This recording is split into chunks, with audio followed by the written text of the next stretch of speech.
Thank you, AVDG. So let's get some thank you AVDGs in the chat. Thank you, Mr. AVDG. Thank you so much to AVDG. Thank you, AVDG. Let me see those thank you, AVDGs.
This is one of the best local venues I've ever seen. The land's amazing. I love all the different events, all the different tournaments. All the atmosphere is pretty crazy. Whichever is on the inside of him, he slides through, and they're just gonna do a ring around the Rosie. He spots him at the last second. Oh my He gets gosh, the kill. he Are does you it, the kidding me? 1v3. Marshall 1v3 there. Actually enjoying my time, and it's good. Hopefully you guys will host more. Dude, y'all have other games playing. Y'all had a 2K tournament yesterday playing. We could play on the side. Like, it's a great venue over here for sure.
Hi, we're Audiovisual Design Group, or you can call us AVDG for short.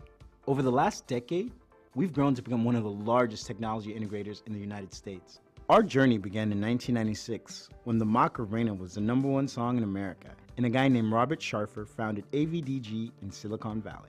From the beginning, everything we did was rooted in the philosophy that technology integration should be exceptional by design. Exceptional tech, exceptional people, exceptional spaces. To achieve this, we became laser focused on process. Employees were thoroughly trained, projects followed a consistent workflow, and customers received outstanding service and guidance, no matter the size or scope of the project.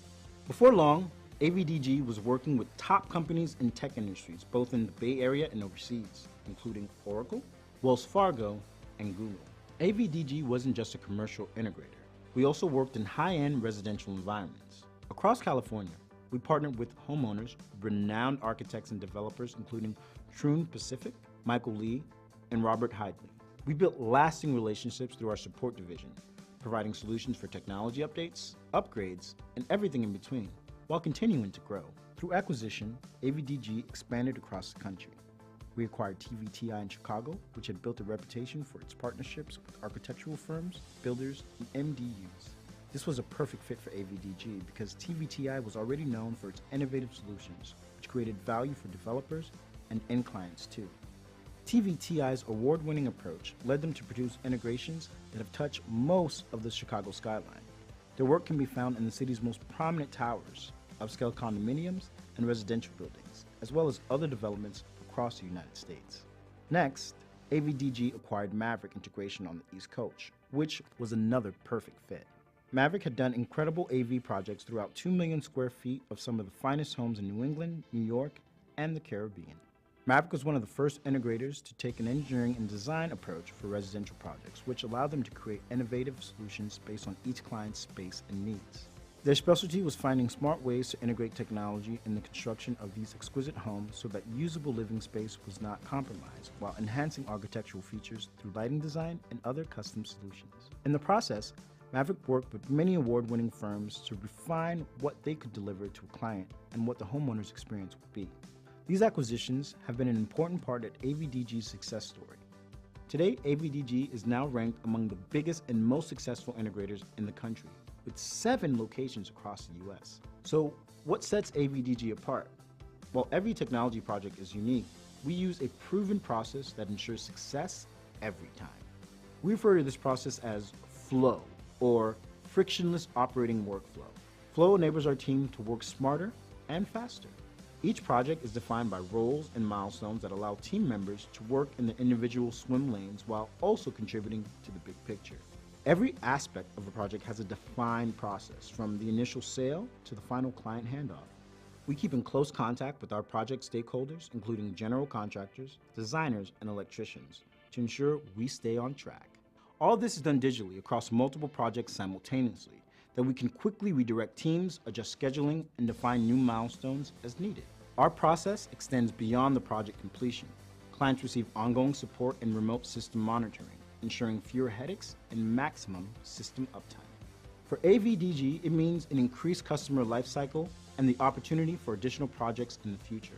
Our process is the secret to our success and is what allows us to grow, expand to new markets, and merge with new teams, and while maintaining the consistent quality service we're known for. As we at AVDG continue to grow and innovate our industry, our process will continue to play a vital role in the story of our success.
one of the best local venues I've ever seen. The land's amazing. I love all the different events, all the different tournaments. All the atmosphere is pretty crazy. Gyro is on the inside of him. He slides through, and they're just going to do a ring around the Rosie. He spots him at the last second. Oh my He gets gosh, the he kill. does Are you it, the kidding me? 1v3. Marshall, 1v3 there. I actually enjoying my time, and it's good. Hopefully you guys will host more. Dude, y'all have other games playing. Y'all had a 2K tournament yesterday playing. We could play on the side. Like, it's a great venue over here for sure.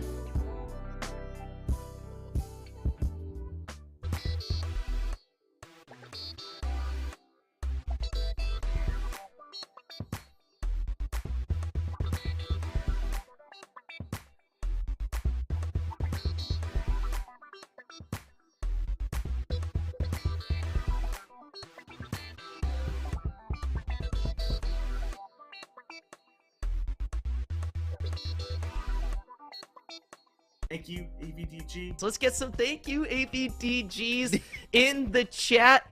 Thank you, Mr. AVDG. Thank you so much to AVDG. Thank you, AVDG. Let me see those thank you, AVDGs.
All right, what's going on, everybody? Welcome to MEC 2023. Gentlemen, it's that time once again. The playoffs are underway. I'm Echo K, and I'm joined by two of my most esteemed desk members. We've got Travesty, as well as the rebellious Fox himself, Rebel Fox. Travesty, first of all, how you feeling tonight, man? I'm not used to being on the receiving end of this, Echo. I don't know if you know this is really different. I feel out of place right now, but I'm very happy to be here right now. It's going to be fun when there's finals, so I'm ready to get into it and talk about these two teams. Absolutely, and we're happy to have you, man. A Rebel Fox. What's going on, man? How you feeling today, baby? We're happy to have you, Echo. You're coming in. I know you've been around for the MEC most of the season. We haven't got you on broadcast all that much. And so me and Travis, we were used to doing this on our lonesome. Now we got your handsome self kind of guiding us through the beginning of the series. As we're kicking off the big weekend of playoffs here for the MEC. This is one of the first regions in CELO that's going to be done. So that's some exciting stuff. We're going to get our top 32 qualifier, I think, before just about any other region's able to do it. So absolutely. We got to take a look here at the brackets. We are over at A11 at the top of your screens, the upper finals here. So both of these teams have had quite the journey to make it here, and they're going to be playing for their spot in the grand final, securing themselves that spot. The loser of this match, it's not all over. They will still have another chance going down into the lower finals, but it definitely feels good to secure themselves that spot. And these are some of the best teams in the league, dare I say, Travesty, especially Ottawa, man. I mean, I believe, if I'm not mistaken, they've only dropped a single series so far. Yeah, no, it's the GVU. Fun fact. This is one of the most interesting teams to be able to watch. You see the rosters that go up into this head-to-head. Killian, Tritzter, Riverside, Levi, and Coda have been like the mainstay. Riverside has came in towards the tail end of the season, taking over for Blonde inside of the mid lane, which has added a different dynamic to this team. And honestly, they have looked even more terrifying as things have gone on. This team has grown immensely. And when you already have a proven jungler like Trickster, who is just down to run things, that's a pretty good formula. Yeah, it definitely is. Oh, go ahead, bro. What's up? I was going to jump in on GVU because, I mean, they are the premier MEC team. We walk into this split, they walk in with a couple new players. We're still just like, okay, GVU, they're going to be clowning kids left and right. Like, we're seeing Castle, Jinkle, we're seeing Nightstar get busted in out of nowhere. We're like, what the world? This team was top 3 at HuFest this year. We're like, dang, this roster's nuts a little bit. And then they dropped series to OU. They dropped, or I say Ottawa because there's an Ohio Northern. I just want to make sure. They dropped games to Ottawa, dropped games to Illini, and they're sitting in second. They got their Demons done last week with the Illini win, and a 2-0-2 because the first 2 series they played, both of them were down to the wire in game number 3. They lost the one, obviously. Beat them in a 2-0 last week. I think they're much more prepared on this patch. I think this is going to be one of our probably the best series we've seen all season, and we might get it a second time a little bit later on in the tournament. So this is we're approaching banger to territory here, which I don't like to use that word lightly, but this might just be there.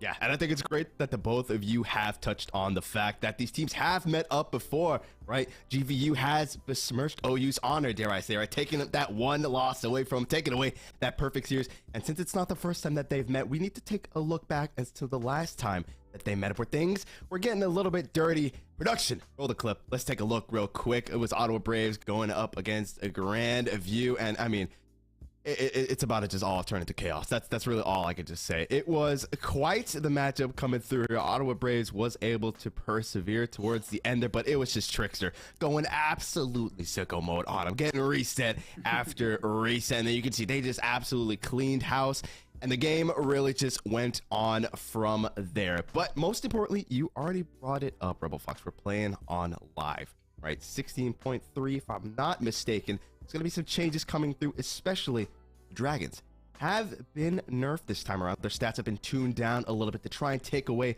some of the priority from them.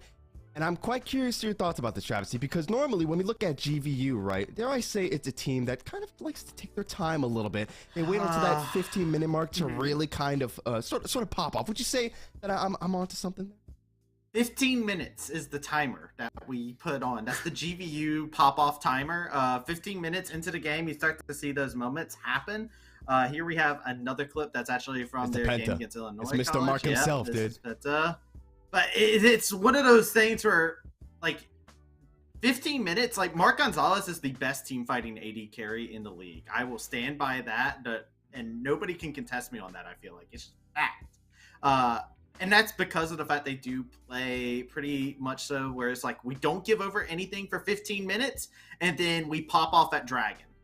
Usually they concede 2 Dragons, they get the Rift Heralds up into the top side, they get that gold lead for themselves, and eventually it's like they all hit their spikes at the same time and they're just all in unison. They have one mind. It's like hive mind almost. The way they play the game. But what if I told you something, Travis? Oh, yeah. What if sometimes they can bring out the dark tech as well? Because we need to take a look at last week's game where they decided, screw that. We're going in hard and heavy early on, and they sent it in level 1. Pranked and Castle, I mean, they are just such an iconic duo. Pranked here was staring down the 1v3 and he said, screw it, we ball, I'm going in. Castle, come over, let's get something done. They go in for the 1v2 here. And not only are they able to just force Usopp off, they're even able to get the first blood from it. Look at that. Grackle moves on over, flies over the wall, and picks it up. It's too easy for him. And honestly, I hope we get to see more of them like this in this series. I think it's going to be pivotal to do that. Something that we have yet to mention, but we'll talk about, I guess now is a great transition to it, is that we've got some incredible jungle matchup here. We've talked about Trickster. If Trickster is not currently sitting at the top of the MVP voting, I know we get to share that a little bit later on. They should be. Like Trickster's an absolute monster. He came in, he runs the MEC right now in terms of just everything that he's doing. He's the early game, he's the mid game, he's the late game. He does so much for Ottawa. And while every player on the team has had super bright moments, has been insane, it is the addition of Trickster that has turned this team into a powerhouse in the MEC. Castle, He's a coach. Mhm. He's a player. He's been all over an amateur. He does all this stuff, right? He is the in-game leadership, and he is the person that is dictating the pace of GVU's game at all times, no matter the circumstance. So this kind of duo, this chess match going on between junglers is a lot more interesting because Castle, a bit more, I would say Castle's a bit more map play. He's a bit more in-game leader. Trickster, he will get down, he'll get dirty. He'll play Kha'Zix, he'll play Kayn, he'll play Hecarim. He wants to carry. He'll do damage, and he will put out damage in spades to make sure that his team will win. So it's a bit of a different win-win path for both these junglers. Pay attention to these two because they're the big names here on the day. Definitely. So honestly, I couldn't have put it better myself. And it's great that you kind of have already narrowed into the players. I brought my helpful tool here, a little something called the micro binos. So we can just take a look here at the individual players. Let's take it on. Yeah, you can see yourself. First, I want to talk about one of the staples of GVU, right? It is the one and only Big Daddy Pranked, right? In the top lane. The old man Pranked, as I know you guys like to call him here. I've made a special, I don't want to say in memoriam because I mean he's not dead, but it's just like a tribute, an homage to him. I'm sure production can put that up real quick so we can take a look at that. Production trolling me. Are they not gonna throw it up? No, it was a picture. No, this is a clip. I made a picture. I made a meme for this. I forgot. There we go. There it is. It's Pranked, walking his boys. Right, he's holding on to his boys. He's like, listen, we're gonna get things going on, and he's been doing a great job. And Travesty, I've heard a lot that he is someone known as possibly one of the best top laners of the MEC. I'm curious whether or not you second that opinion. Oh, by a landslide. Prank is insanely good, right? Like, other top laners have had their moments to shine inside of the MEC, but they've had moments. They've had spotlights. The star hasn't gone out for the top lane of GVU. This is a light that, even though it might be old, it's like a northern light, right? It just stays up there. The northern star, you always guide GVU to a victory. And you know, even when we've seen GVU have their struggles inside of early games, whenever they found the team that has kind of contended them, it's always been Prank that kind of reels the kids back, just like the image that was shown up on there, guiding them along, making sure they don't inch any further, yelling at them, beating them with the stick. Whatever Prank has to do, Prank forces open the gates for a victory a lot of times for GVU. And even if GVU isn't hitting, hey, that just means Prank, their job just became that much easier, and they still get to put on a phenomenal job. I am full of admiration for this player. Definitely. And it is, I would say, rightfully put on. On the flip side, Castle has been incredibly pivotal for the team, but is, dare I say, somewhat still kind of a new kid on the team in certain aspects. I would say, at least he's been popping off regardless. He can keep up with the old heads. Let's put it that way, Rebel. Yeah, it's one of those things where I think he's experienced within the scene, and then it's just like, okay, transitioning into the play. I had this bit of a meme, like where like last year, if you remember, MSU as a team who made top 8, had like a player coach named Akash and Argentum Sky, if you know him, and he used to talk about he would play Yuumi and then he'd play an RTS where he's just like telling people when and where to go. And Castle doesn't quite have that level because Castle still has hands, he's still making the game, but you can think that level is still there for Castle as well as being at least one of the more experienced players added. I think actually there's a really good thing, which is Jingle is the only person that we really never saw all that much, because you think Nightstar has also been around in amateur and in some of the proving ground stuff for basically 2 years. So it's not like they went out and found people who did not know what they were doing. They brought in people. Yes, they're youngsters. Yes, they're new to the collegiate landscape, but man, they can play when they've got it together. And you've seen what that looks like when it's at its maximum. This team can ball out. Absolutely, definitely so. And it's great that you brought up Yuumi, Rebel Fox, because Travis, I need to ask you real quick a question, because I hear we're almost getting close. This is a very important question. I feel disgusting asking it. What is the Pluto Catboy era coming back here? We are on live, which does mean that some more Yuumi nerfs have come out, but Mark Gonzalez, Mr. Gonzalez himself stated that if they get Yuumi, it's an easy win in the bot lane. Do we see it come out today? What do you think? I would not be shocked if they continued doing it. I know that it got nerfed a little bit on this patch. I'm firmly still in the belief that this is a playable champion. They should be fine with it. And given some of the changes to the bot lane, given some of the things that are open for Nightstar down there, it would not shock me if they decided to put more to make sure that they're just taking dubs on the bottom side again. Okay. Well, there's your answer. And we have been told it's about ready to get this thing started. So, We're going to throw it on down to our casters. Firstly, we've got the king of the button-up shirts. I had to pay my respects as well as the man who is all smiles, Mac Dewey, and of course, his right-hand man, our favorite dear enjoyer, Shibi. Let's throw it on down to those casters, and let's get this thing rolling.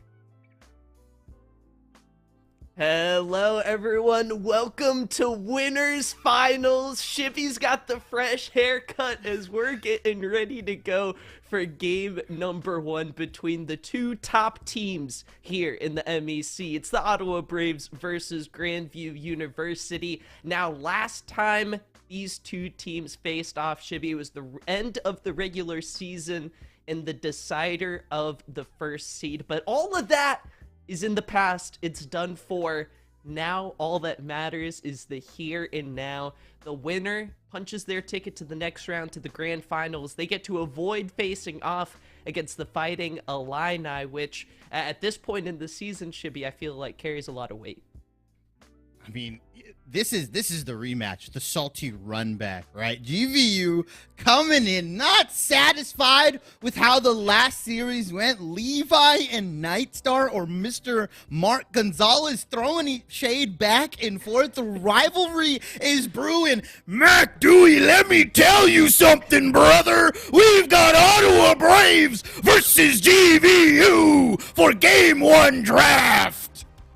Let's do it. I know the desk was talking about the Yumi. It's a fresh patch. Welcome everyone to 13.6. There's no more kitty terrors, but the draft is wide open. We saw the Trickster Champion graphic as well as Castle. These junglers have been all over the place as the meta has evolved.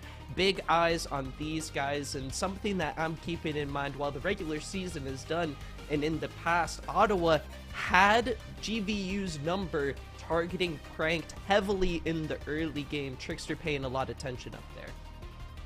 Yeah, I think one thing to note is that, the ring rust from Ottawa Braves, right? They've really only played one series coming into this winners finals, right? They didn't get to kind of get that warm up, the sweat going, your blood pumping. GVU's got that, they got that little bit of extra oomph, right? So gonna see how Ottawa kind of handles it, right? Who they've been scrimming, what scrims have been telling us, right?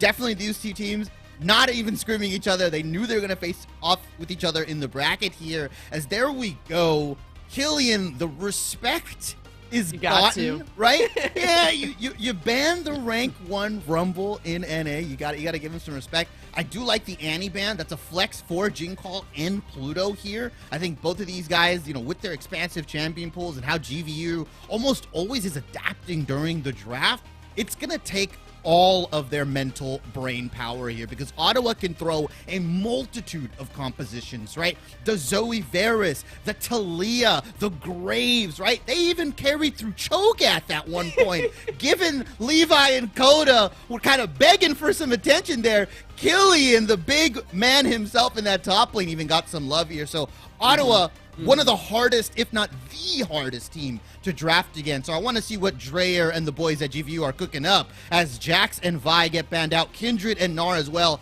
Nightmares from GVU. They're absolutely shook off the Killian Nar.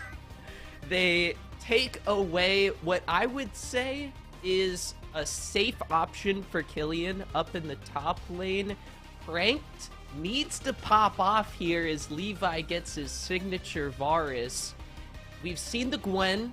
It's available, but maybe not auto-pickable at this point. It's done some damage snipping through a few teams, but I feel like Grandview with that pick as it transitioned into the late game, is it going to be enough to stop the Wombo combo that we know Ottawa sometimes likes to run? Rakan gets locked in for Pluto. Zaya still available. Don't know if that's necessarily the best matchup into Vars, though, given the sort of range poke advantage. And the Gragas. Castle or Jinquil, I think could rock this Shippy, but I'm feeling a little Castle Gragas this series. It's a quad flex. You never know, Mike, right? Nah, it's a triple flex here. Castle, Jincall, or Pranked, any of these three guys could take it here. We could see the Gragas Yasuo composition come out from GVU, which they've been known to play. They've They've slammed that in as well. So keeping that anonymity there, keeping that flexibility for GVU is nice, because if they see that bot lane matchup, or if they see that, that top lane or mid lane matchup where it's advantageous for Gragas to kind of come in and just wreak havoc, it's there, as Ottawa ripping a page out of BCU, baby. Taking the Viego Trickster, looking to kind of channel his inner auto-filled Pete and slice and dice through GVU here, though. But Varus, Nautilus, that is a lane that screams to me, we're going to punch it down your throat. We're going to keep you under the tower. We're going to make sure that you don't get to play the game. As Mac, with the call out there, like you said, when you see Rakan, you see Xayah. I think right now, both of these teams are getting pretty much everything they want here. And we heard Travesty on the desk talk about how good Mark Gonzalez is at team fighting in the late game. Our question with a comp like this coming out from Ottawa, is he going to be able to survive up till that point? Coda and Levi have been a lot of times dominant in lane, though I would say they haven't been as dominant against GVU. A lot of times, looking back at the tape, the bot lane's kind of gone pretty even for the most part, with a lot of times Mark Gonzalez getting kind of a lead headed into the late game team fight. So with something aggressive like the Nautilus coming out, I'm really excited to see exactly what Coda's going to be able to bring to the table, as in the second phase of bans, Shibby, River-sided, going to have his options limited. The signature LeBlanc taken off of the board. Don't want that roaming nemesis, out on the map, and Vagar getting hit as well. And so now GVU kind of have to blind one of their laners here, the R4. The Talia still up. I would suspect Jinkall just take that away from River-sided, right? We've seen the Victor, the LeBlanc, the Vigar, 3 mid lane bans so far here. But he's going to opt in for that Syndra. He's been playing that a lot this season. Now, is River-sided, are they just going to answer with the Talia? Are they just going to play for this roaming bot lane style that once that wall comes out, even if you're kind of really even super close to your turret, he's just going to wall you off. And if you don't have flash, if you don't got movement abilities, you're kind of dead to rights here. What I'm really focusing on is the Rise gets locked in. Some lane control, you've got the movement, you've got the ability to move across the map with the Rise ultimate as well. And they are just going to blind the Cassante for Killian here. Now, GVU have had a numerous amount of counters put into here. I think that's the shout out. That's not actually what it is. That's the shout out to one of the players here. I don't think he's going to lock that Warwick in into the Cassante here. You mentioned Gwen. They hovered that. Lee Sin being hovered here, as well as Castle will be taking the Lee Sin, and Prank will be taking the Gragas into the top lane. Gragas top lane, you've heard me say it time and time again, he's kind of like the Malzahar of top to me. Super lane neutral. You can't really do much to him. You can't really kill him. You're not really going to get killed by him as long as you play relatively safe. He heals. He's really tanky. He kind of just comes in as a disruptor for these team fights, really kind of destroying what Ottawa has as a pseudo death ball here, right? With the Rise, with the Varus, with the Knowledge, they all want to go in, and Killian looking to maybe kind of isolate somebody like the Syndra, isolate somebody like Mark Gonzalez if he can get his hands on him. I like the flex. I like being able to say, you know what, we're going to take the Gragas top. Killian's not going to get anything done, and when they engage onto us, when they pull the trigger, we've got the Haymaker coming right back at you, and they can just kind of pick and prod, right? I like GVU's mobility. My focus for these two guys is, how does Coda and Pluto move across the map? How are they impacting mid? How are they impacting top? How are they working with their jungler here to really kind of tip the scales in each of each other's team's favors? That's what I want to see. Yeah, from looking at the completed draft, Shibby, everything's out on the table, and I feel like looking at both sides, it's kind of mirrored almost, with sort of, you got mages in the mid lane who are going to be looking to try and scale up as best they can, though I think River-sided has the roaming potential that we haven't really seen Jinqual go out and make plays on the map as much, especially in the Ottawa matchups, compared to River-sided, who's been much more willing to kind of leave lane, let Jinqual get turret plates, sure, I'm going to run bot and try to make some action happen there. Really heavy skill junglers for Castle and Trickster, this marquee matchup, as Trickster dare I say, the best jungler in the league, and Castle close behind him. I think we've got a really fun matchup for game number 1 on our hands, Chibi.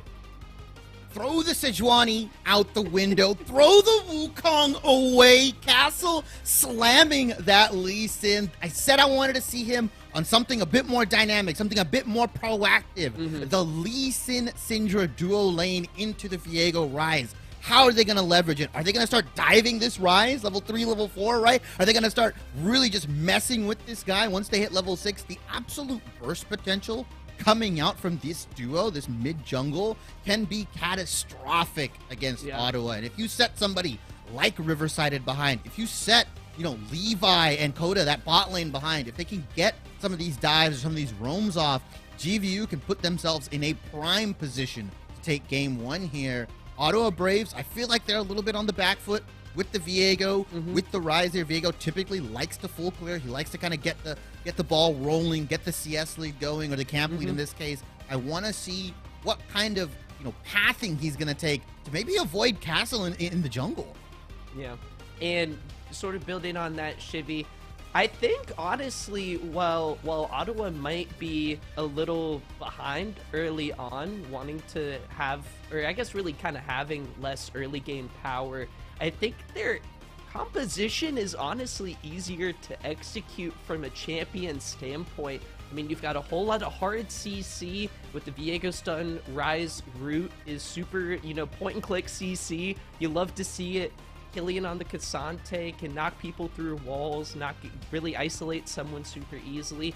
Coda, point and click ultimate.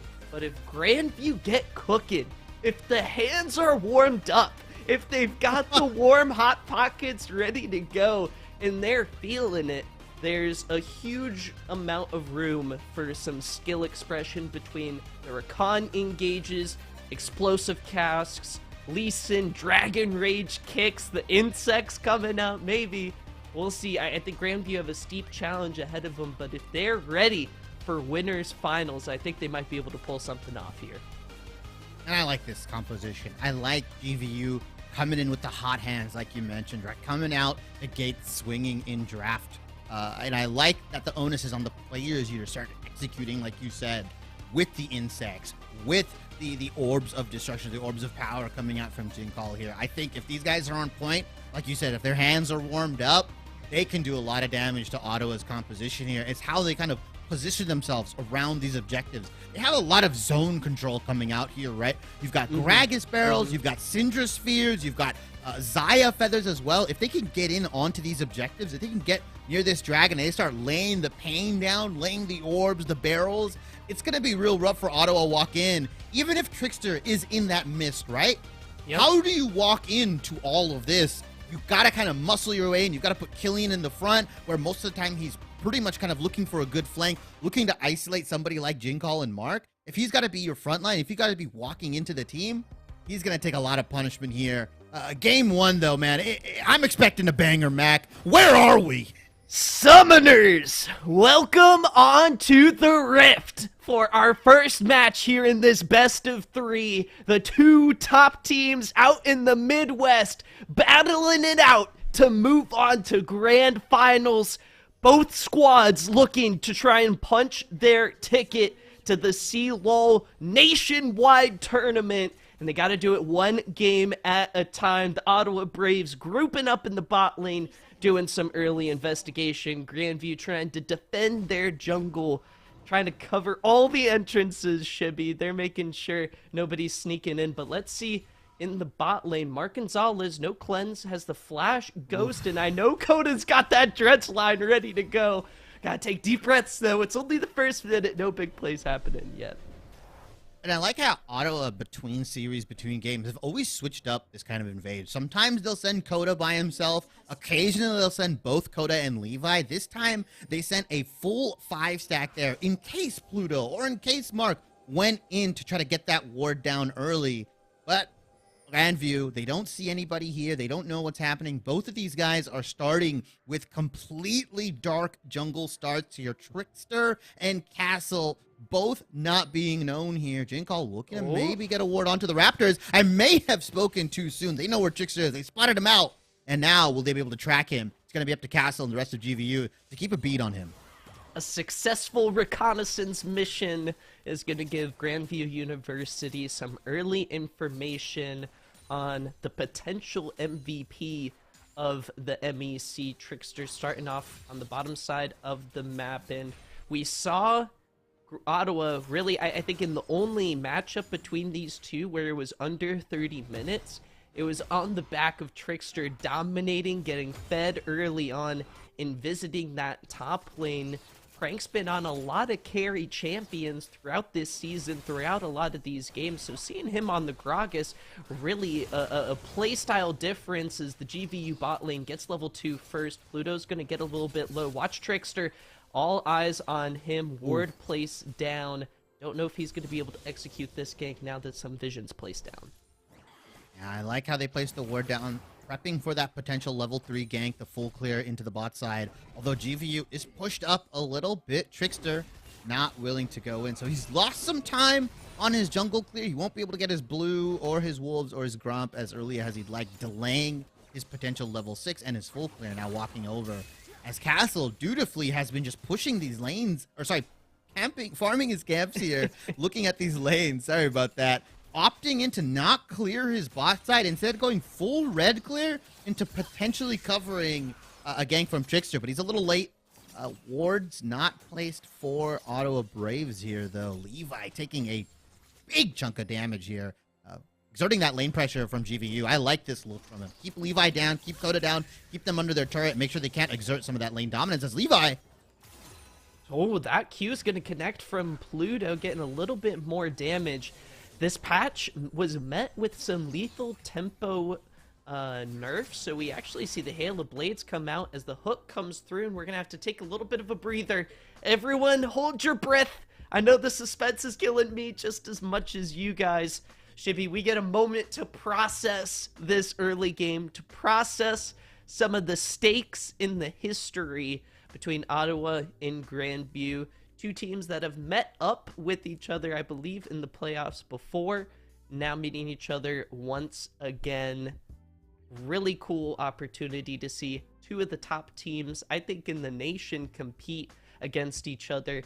And I think something to keep in mind, sure, there's the nationwide CLOL tournament, the top 32 teams, but there's also a lot of weight for just winning MEC, Shibby. There's a cash prize at the end of Grand Finals.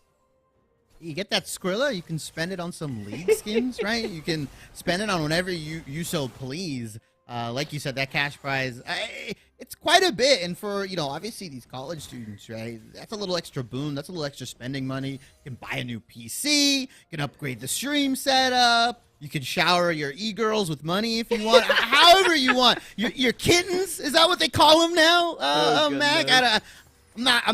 I'm not, you know, super down on the lingo at the moment. As Prank, though, might be down pretty bad here. No mana, nothing. Trickster hanging out in this tri-bush. Mark Gonzalez, though, in a really tough position. Prank does have flash, but gonna get knocked back first. Trickster waiting for the stun. There's so much damage on him already. He gets a little bit of healing and isn't forced to use the summoner spell. Wow, big survival play from Prank there to get out and avoid the takedown. I feel like that was where the snowball started last time for Ottawa, and it was real tricky. Trickster there recalling just as Castle gets up to that part of the map, and look at Mark Gonzalez so low down here in the bot lane. They just want to shove this wave, but at this point, could it just be frozen? Yeah, Coda is gonna just kind of tank this minion wave here. They know Mark is in a really bad spot. Interesting that he's backing in the bush that he was seeing him. He'll be able to get out here. Stopping Pluto's back, though. I think Pluto probably wanted to stay. He wants to maybe keep this wave, you know, frozen just before the turret kind of starts hitting it here. Put Mark in a really good position. I like, though, that Mark had the time to push the wave, and he saw that Trickster was top, so he knew there was no gank threat. As now, as the lanes are resetting here, Pluto is just giving his HP bar away. He wants it so bad. I don't think that's going to be really too helpful. I think it buys a little bit of time for Mark Gonzalez, but I think in an ideal world, he was like, ooh, maybe we can get a little bit of a freeze off. I think Ottawa not looking to freeze because they wanted to get the early recall off. Now, this is really interesting. Levi going for the lethality Varus, the poke build Shibby. We saw before him opt for the hyper scaling Varus build, going full attack speed, but I think with that Halo Blades and no lethal tempo, he's going to opt for a little bit more mid-game spike power versus scaling up late. Yeah, I think Levi's making the right choice here, giving them some little extra power, right? If he lands like a big Q onto somebody like Jinkall, onto somebody like Mark Gonzalez, there's not much they can do about it, right? Whereas the on-hit, you know, if I saw more tanks, if I saw it as a more of kind of like a death bally brawly composition that Grandview's fighting, and you just kind of hit what you need to in front, then I would suspect that that on-hit would be a lot more valuable. As now the gank onto Pranked once again. Stun connects, Killian knocked away, but Trickster still with the Grandview top laner. Gonna hammer home a few more slices from the Blade of the Ruined King. Dishing out a little bit of damage, but Shippy, you mentioned before, a lot of survivability from the Gragas. Yeah, he's big, he's fat, he's tanky, he restores HP on his abilities, right? I mean, he really is so good at kind of absorbing that pressure and not missing out on a lot, right? Trickster has shown up twice now to gank him, and the CS is even keel. Grandview, with that pressure being absorbed, has taken the Dragon, started stacking that early. We did get some Dragon nerfs in the live patch, 13.6.1, I believe is what we're on right now. But they're still important, right? You still need that Dragon Soul. You still want to kind of ramp that game up to a point where Ottawa Braves isn't allowed to scale with picks like the Vega, with picks like the Rise here, and just put them in a position to fight when they're not comfortable. Trickster, though, smartly realizing the Dragon was taken, knowing his jungle will also probably be taken here, takes the Raptors, takes the red buff, and has now circled back around. Prank still has flash and has a little bit of mana to avoid these ganks. He's got to be suspecting something, though. Jinkall and Castle are on the roam. Here we go, Shibby. Buckle up. No explosive cast to knock him back. But Trickster's going to get slowed down as Castle looks for the Sonic Wave, but it's going to miss. Rift Herald has spawned up here. Riverside and Jinqual now both up in the top lane. It's a little bit of a 3v3 up here. Triple team. Not going to lead to any early brawls as Riverside begins his recall. Yeah, and I like, recognize this. Wait a minute, we might see some action in the bot lane right now. Big root on Dakota. He's taking so much damage, but Mark Gonzalez getting low. Levi trying to finish him off. The flash away. He can't get it. First blood goes over to Levi. Now Prankton Castle trying to respond on the top side of the map. The Dragon Rage interrupts Trickster. Castle looking for more. Killian out of mana. Oh, it connects on to Trickster. Jinqual roaming up, but can't find anything, just shoving that wave and looking for something. But at the end of the day, it's the 2v2 advantage in the bot lane. 1 point for Levi. A game of inches down there. An absolute heartbreaker for Mark Gonzalez. One more auto would have secured the first blood for Coda. Levi sticking in the pocket, autoing, and finally getting that kill onto Mark Gonzalez here. That was such a close fight. I suspect we're going to see something like that again, as Pluto did save his flash, Levi as well. The Summoner trade was pretty much even, right? 3 for 3 on the board for each of these guys. I suspect a little bit more action is now the Rift Herald getting started in that top lane, using the advantage, using Coda's back timer to kind of get that man advantage, as well as GVU kind of being laid on the backs after almost forcing a gank in that top lane, using the Dragon's Rage, keeping Pranked, kind of in that lane a little bit longer. Nets them that Rift Herald, and nets them that early gold, right? It's such a good objective now that they've added that early gold onto it. And look at this. Killian rotates down into the bot lane. Levi and Coda go up top. They have a potential dive with 3 ultimates available onto Pranked. I know we talked about the chunky Gragas, but now Realm Warp. It is 1v4 as he gets caught with the dredge line, getting caught with everything. Explosive cast gonna help Coda get on out of there, and Levi pierces through Pranked, as Rift Herald might just be dropped up here in the top lane to funnel more gold into the carry. Yeah, it's at 3 plates. This would be the optimal usage here. Hopefully it doesn't get split amongst all the members. Yeah, they're going to back, then drop the Rift Herald, so it only gets split potentially between Levi and Trickster, as now Jinkall, Pluto are roaming up here. Interestingly enough, Mark Gonzalez did get a plate to himself. 350 gold actually going over to Trickster. None of that went over to Levi, but now they have to get out. Flashes available for both Trickster and Levi, and they don't have to burn anything. And this is what I was talking about in the draft, Chibi. Riversided's ability to roam and make plays on the map, especially on a champion like Rise, like the Talia we were potentially looking for. A big momentum shifter as Ottawa pulls ahead with an almost 2,000 gold lead here at the 11.5-minute mark. Dragon spawning, Grandview heading down there, but they don't have the numbers just yet. No unleashed teleport. Killian already down bot. Yeah, Prank is going to be in that top lane side. He could potentially TP to that mid lane turret if they want to wait for him here. Dragon did get started by GVU, but they are just getting muscled out right now. 5-man strong for Ottawa Braves.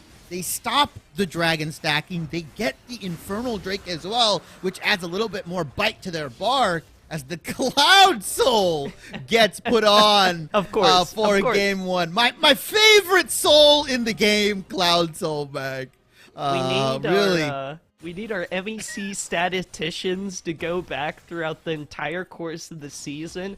I think we've gotten more Cloud Souls than every other, like, soul combined, right? It's been, like, majority Cloud Soul, and then, like, maybe a Hex Tech here. I think we've gotten, like, one Chem Tank, maybe one Mountain, one Infernal all season long. Or maybe we're just the ones who are biased. I don't think I've personally seen an Ocean Soul yet, personally casted in the MEC, so maybe they got something against that. But yeah, I think you're right. Regardless of the Dragon, though, I think GVU will be kind of happy to maybe give these up if they need to, if they don't feel like they can fight. Oh, Ottawa Braves. Oh, as way. Pluto has nowhere to run. He can't move, Shibby. The lockdown potential. The chain of corruption catches him out, and Coda knocks him up and takes him down. The Dredge line, the Nautilus R, like you said, the chain of corruption from Levi, with no Merc treads, with no sort of, tenacity there.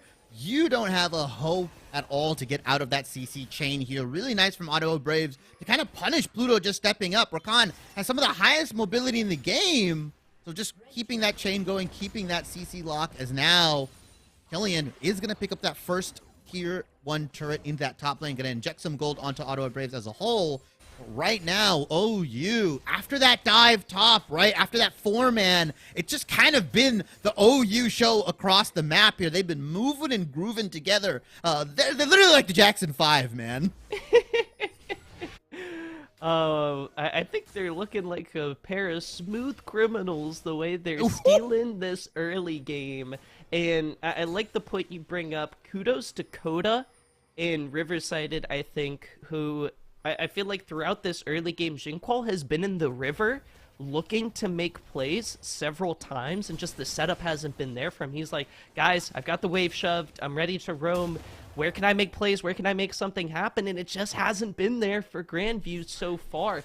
The timings have been on point from the first Rift Herald after the first Blood going over to the bot lane. Let's see if Pluto and Pranked can make some plays in the mid lane, but look at Riverside. He's fine. He's chilling. He's not overstepping. And once again, Grandview looking for something, but coming up empty. And Riverside has had a fairly safe laning phase so far, right? I feel like he hasn't gotten pressured at all. As now we see some support combat here. Pluto and Coda just kind of trading abilities. Yeah, Riverside just completely unfazed. Has the Roa stacking, got the tier as well. He's just chilling in that mid lane. Although I love the Syndra pick, I feel like you got to make more plays and be more proactive in that mid lane. If you're picking such a strong mid jungle duo like Lee Sin, like Syndra, you kind of have to almost inherently force opportunities or force something on the map so you can use that power here. As well as the Q. This is the burden of execution, Shibby. They are feeling the burden and not coming out with anything. Yeah, and if any of those abilities land, if both of those land, you have to believe Trickster's dead to rights, right? The Unleashed Power, the Dragon's Rage, all this burst coming out. They can try that again and again, but if Ottawa gets even a little bit tankier, if they pick up a little bit more HP, you know, we already see Trickster opting in for those Merc Treads. That Syndra burst is just going to be a little bit more stunted. It's going to be a little bit more harder to kill these guys. So your window of opportunity for this Lee Sin, for this Syndra, is closing very fast, in my opinion. And there's going to be a point in the game where they just won't be able to burst them out as they could have, like 15, 14, 12, 13 minutes into the game here. Although Syndra now has a little bit more scaling power with the shards, Castle, he's just going to get weaker and weaker, in my opinion. Dragon spawning in about 30 seconds here. 4 members from Ottawa running into the river. Mark Gonzalez taking the fight, but the Feather Storm coming in maybe a little bit too late. He tries to flash away, but Riverside catches him out with a kill. 4-0 for Ottawa so far. Dragon pretty much theirs as the rest of GVU retreats. It was a nice Q over the wall from Riverside to be able to kind of confirm that kill onto Mark Gonzalez. The flash, the ghost, the ultimate, everything was expended by the Xayah here. And once again, the movement from Ottawa with this Rise. I mean, Riverside has been playing these facilitator-style champions, right? The Talia, the Rise, all these movement-based champions, just getting his team in the right position to do the right thing has just caught Grandview off guard here. With the Dragon spawning, Castle tries to take this opportunity to look for the second Rift Herald of the game. Killian's gonna see him, but look at the map movement. Ottawa Braves not too concerned with rotating for this objective. They're gonna look bot. Pranked dodges the Varus ultimate. I think Castle's gonna be able to trade objectives to try and help Grandview push to get back in this game. They're down 4,000 gold.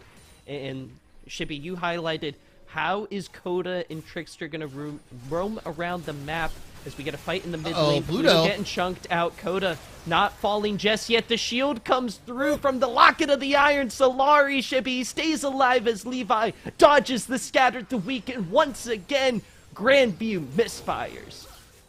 Locket plus heal coming out from Levi keeps Coda, you know, out of danger, pretty much, right? He flashes out, gets everything, and they just trade Pluto for pretty much nothing here. You can see GVU is trying something. They've got the right ideas, but Ottawa just on point with their champions, on point with the Summoner spell usage right now.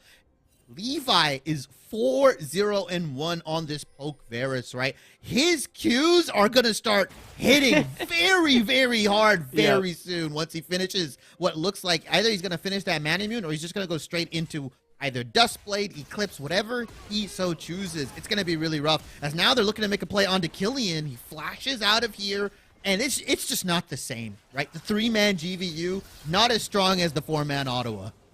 Let's see, Pranked coming into the mid Castle. lane. No flashes available as the Sonic Wave misses once more. The Rift Herald still in his back pocket, though. Shibby, mid lane, a solid target to try and open things up. He's going to drop it down. This. River-sided is coming up. Killian low on resources, but still got plenty of HP. And Shelly charges in, finishes off the turret there. Riverside getting caught out. Pranked has a pick. Let's see. The Ghost not available. Riverside doesn't have it. He has Teleport and Flash. Not going to be forced to use any of those Summoner spells. Shibby, they had him. They had him right where they wanted him, but they couldn't come up with anything. Now they're going to look mid. Riverside recalling. Oh, no Flash. Coda stuck out in the river, left to die. A kill goes over to Mark Gonzalez, and some much-needed gold is picked up by Grandview. And I like, if they purposely gave that over to Mark, I like that play as Trickster. But hey, those wolves aren't yours. Your support went down. They're going to fight for it, though. The scraps of the jungle. Ottawa looks like they're going to take it here. And I like that they gave that kill to Mark. Because of GVU's double AP composition here, a lot of that AD damage burden is fallen upon Mark Gonzalez here. So he needs that gold. He needs to at least keep even with Levi, or at least been able to pump out that damage so that Ottawa Braves just don't get massive Merc Treads value here. We see that the plated steel caps have been built by both Trickster and Killian here. Rise has the Merc Treads. We may potentially see a swap to Merc Treads here from any of these guys if GVU is kind of pushing that double AP composition here a little bit higher. Mark Gonzalez, though, will be fine. The rest of GVU are positioning around this dragon that's coming up in about 1 minute and 40 seconds right now. And the posturing from these two teams, right? It's 5-1. Ottawa is 3K ahead, but these guys are still looking for a fight. No ultimates coming out yet. Levi connects with the chain of corruption. Dredgeline coming out. Castle runs 2 into it, knocking up the carries. But let's see. Mark Gonzalez hit by an arrow, but still hanging on. Now has to retreat and double scatter the weak. Jinqual looking for damage. Levi goes down. Shut down going over to Castle, but more damage getting pumped out. The resets for Trickster. He's looking for more. It's only a 1-for-1 trade though, Shippy, as we gotta reel it in. This is just 20 minutes in the game. The teams have been grouping up so much. I'm getting in the groove, man. Welcome to Winners Finals. That was a massive scatter the week onto 2 really key members for Ottawa. They were able to confirm the kill. Castle gets a massive 700 gold shutdown onto himself, right? Kills Levi, stops the bleeding just a little bit here. But overall, they trade 1-for-1. And if you look at the replay here, look how this fight starts, right? You see Coda and Castle trading it on. The Dredgeline comes in, the Chain of Corruption comes out, and that massive knockups run through everybody. But watch Jinkall. He gets the minion, he gets the sphere, and hits a massive 2-man onto Levi and Riverside, which kind of just chain starts the Lee syndrome from Castle here. They trade 1-for-1, the reset happens, and everything dissipates. Because once Trickster starts resetting, you simply cannot keep fighting because of the extra HP bar that he has access to. Well played from Grandview. They get the 1-for-1 and they back out very smart. Welcome back into the Thunderdome, Shippy, with Dragon spawned. Now we get potentially another fight in the mid lane. Look at Pluto all the way down bot. Let's see, with Dragon now coming up. Pluto waiting in the bushes. He's separated from the team. He's looking for the long con. He's looking for it. Here we go. Trickster's the first to get charmed up. Now a huge knock-up. Pranked getting so low. Has to retreat. Castle caught out. He's trying to get back. Tried to get on to Levi, but he can't. Mark Gonzalez still full HP. Riversided with another kill. So far, it's a 2-for-0, but the carries for Grandview are healthy. Riversided going for a recall. Does not have teleport. Jinqual trying to get a pick. Trickster falls back to the brush, falls back into the fog of war. Deep breaths as Grandview lose 2. They come up a little bit short once more. The vision was there, the flank was there, but the rest of GVU was just not present here. Jinkall unable to follow up on the charm knockup, and the rest of GVU, Pranked and Castle, just took way too much damage as Killian might be their target. Jinqual goes down first. Mark Gonzalez now gets rooted. The Feather Storm comes out. He's going to try and flash on out of there, but the damage is too great. Shut down onto Riversided, but they lose their ADC as well. Mark goes down. Dragon still up. Ottawa looking to get onto Soul Point. Riversided and Levi, both 5 kills apiece. The fight continues, wait a minute. Shippy! Castle's trying to get in there. Low health bars across the board, but Trickster's getting the resets, man. The Gore Drinker healing, not enough. Trickster with a double kill comes through for Ottawa. Now, Dragon is going to be there, Shippy. Oh my goodness, the fighting just incessant for the past 4 minutes. Trickster was tired of the assist. He said, you know what? I'm bloodthirsty now. Picks up a double for himself. Picks up the dragon as well, putting Ottawa on Soul Point for Cloud Soul here. And GVU, these plays are almost there. If one more thing goes right, they can pick up those kills against Ottawa. But Ottawa just with massive, massive control over the objectives. Just their champions and item advantage over these guys. It is just simply coming out on top. OU with a massive, massive turnaround as the replay comes in, Mac, and look how this starts. They try to contest this 3v4. The health bars are low. A nice flash engage here, but the damage is just not there. You've got Gragas, you've got Lee Sin, and you've got a Rakan. Where is your damage, Mac? Non-existent. Coda, Killian, Trickster clean it up. They pick up the dragon. A valiant effort from GVU. It almost worked. They thought, as you mentioned, with the health bar advantage, maybe we can pull this off. Maybe we can come out on top. Maybe we can turn it around and try to come back in this game. The stuns, the CC, the lockdown, it's there! Castle is taken down! Now this might be Baron up next, Shibby, with a much-needed pick on the Grandview jungler. This might be the perfect storm of the Braves coming through. Yeah, that pick onto the Lee Sin, onto Castle, like you said, that's the go button, right? Let's see if they try to kind of take as many Barons as they can here. GVU, they have no option but to take this fight. Let's see, Pluto into the backline, a huge charm, huge amount of damage coming out of Mark Gonzalez. He's trying to turn the game around with a quadra kill. He can't finish him off. River-sided in Baron Pit with a double so far. It's Pluto and Jinqual against the Ottawa edition.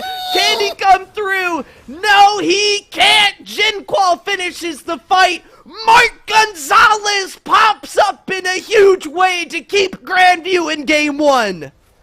And Travesty, you were right, my man. Mark Gonzalez, the best team fighting ADC in the MEC, shows up huge for Grandview University. Baron wiped off of the map. Grandview gets a direct injection of gold into their ADC, and now the real game begins. 27 minutes in, Ottawa Braves absolutely gets turned on their head. They are still up 4,000 gold, but Mark, with the immaculate team fighting, has picked up 3 items. The replay comes in. They had no option to fight as you watch Mark hitting. Gets a quadra kill, unable to get the penta, but the Baron gets wiped off the map. Jinqual and Pluto biding their time onto Riverside, waiting for the cooldowns. They corralled him into this Baron, and the rest is history, Mark. A well-played 4v5 from GVU. I just want a gif made of Shibby's Gatling gun from last week. Or a week or two ago, man, for that moment exactly, for Mark Gonzalez coming through. Really, I think when his team needed him most, now at 3 items, GVU looking for the engage, a nice season buffer as Coda stays alive. He flashes over the wall, but Jinqual gets the pick onto Levi. Now Killian coming in, has to retreat, a kick there onto Riverside at the Realm Warp coming through, says, see you later, alligator. Grandview tried to continue the fight though, Coda with no flash gets shut down here. The Scatter of the Weak trying to lock down Ottawa as they look for the retreat, but Castle connects on the Sonic Wave, and GVU are storming back. The fight is won. No objectives on the map to take. No Dragon, no Baron. They can get the vision down, and they have to recall with the gold in their pockets. A massive pick from Jinqual here onto Levi. He's been hitting these Scatter of the Weeks so clutch on these abilities, right? Absolutely insane on this injury. He's got enough damage for himself to completely one-combo Levi here. And just uncharacteristic play from Ottawa. They were ahead, so far ahead here. And a lost fight at Baron, another lost fight at mid, and now the gold lead has dissipated to a mere 1,000.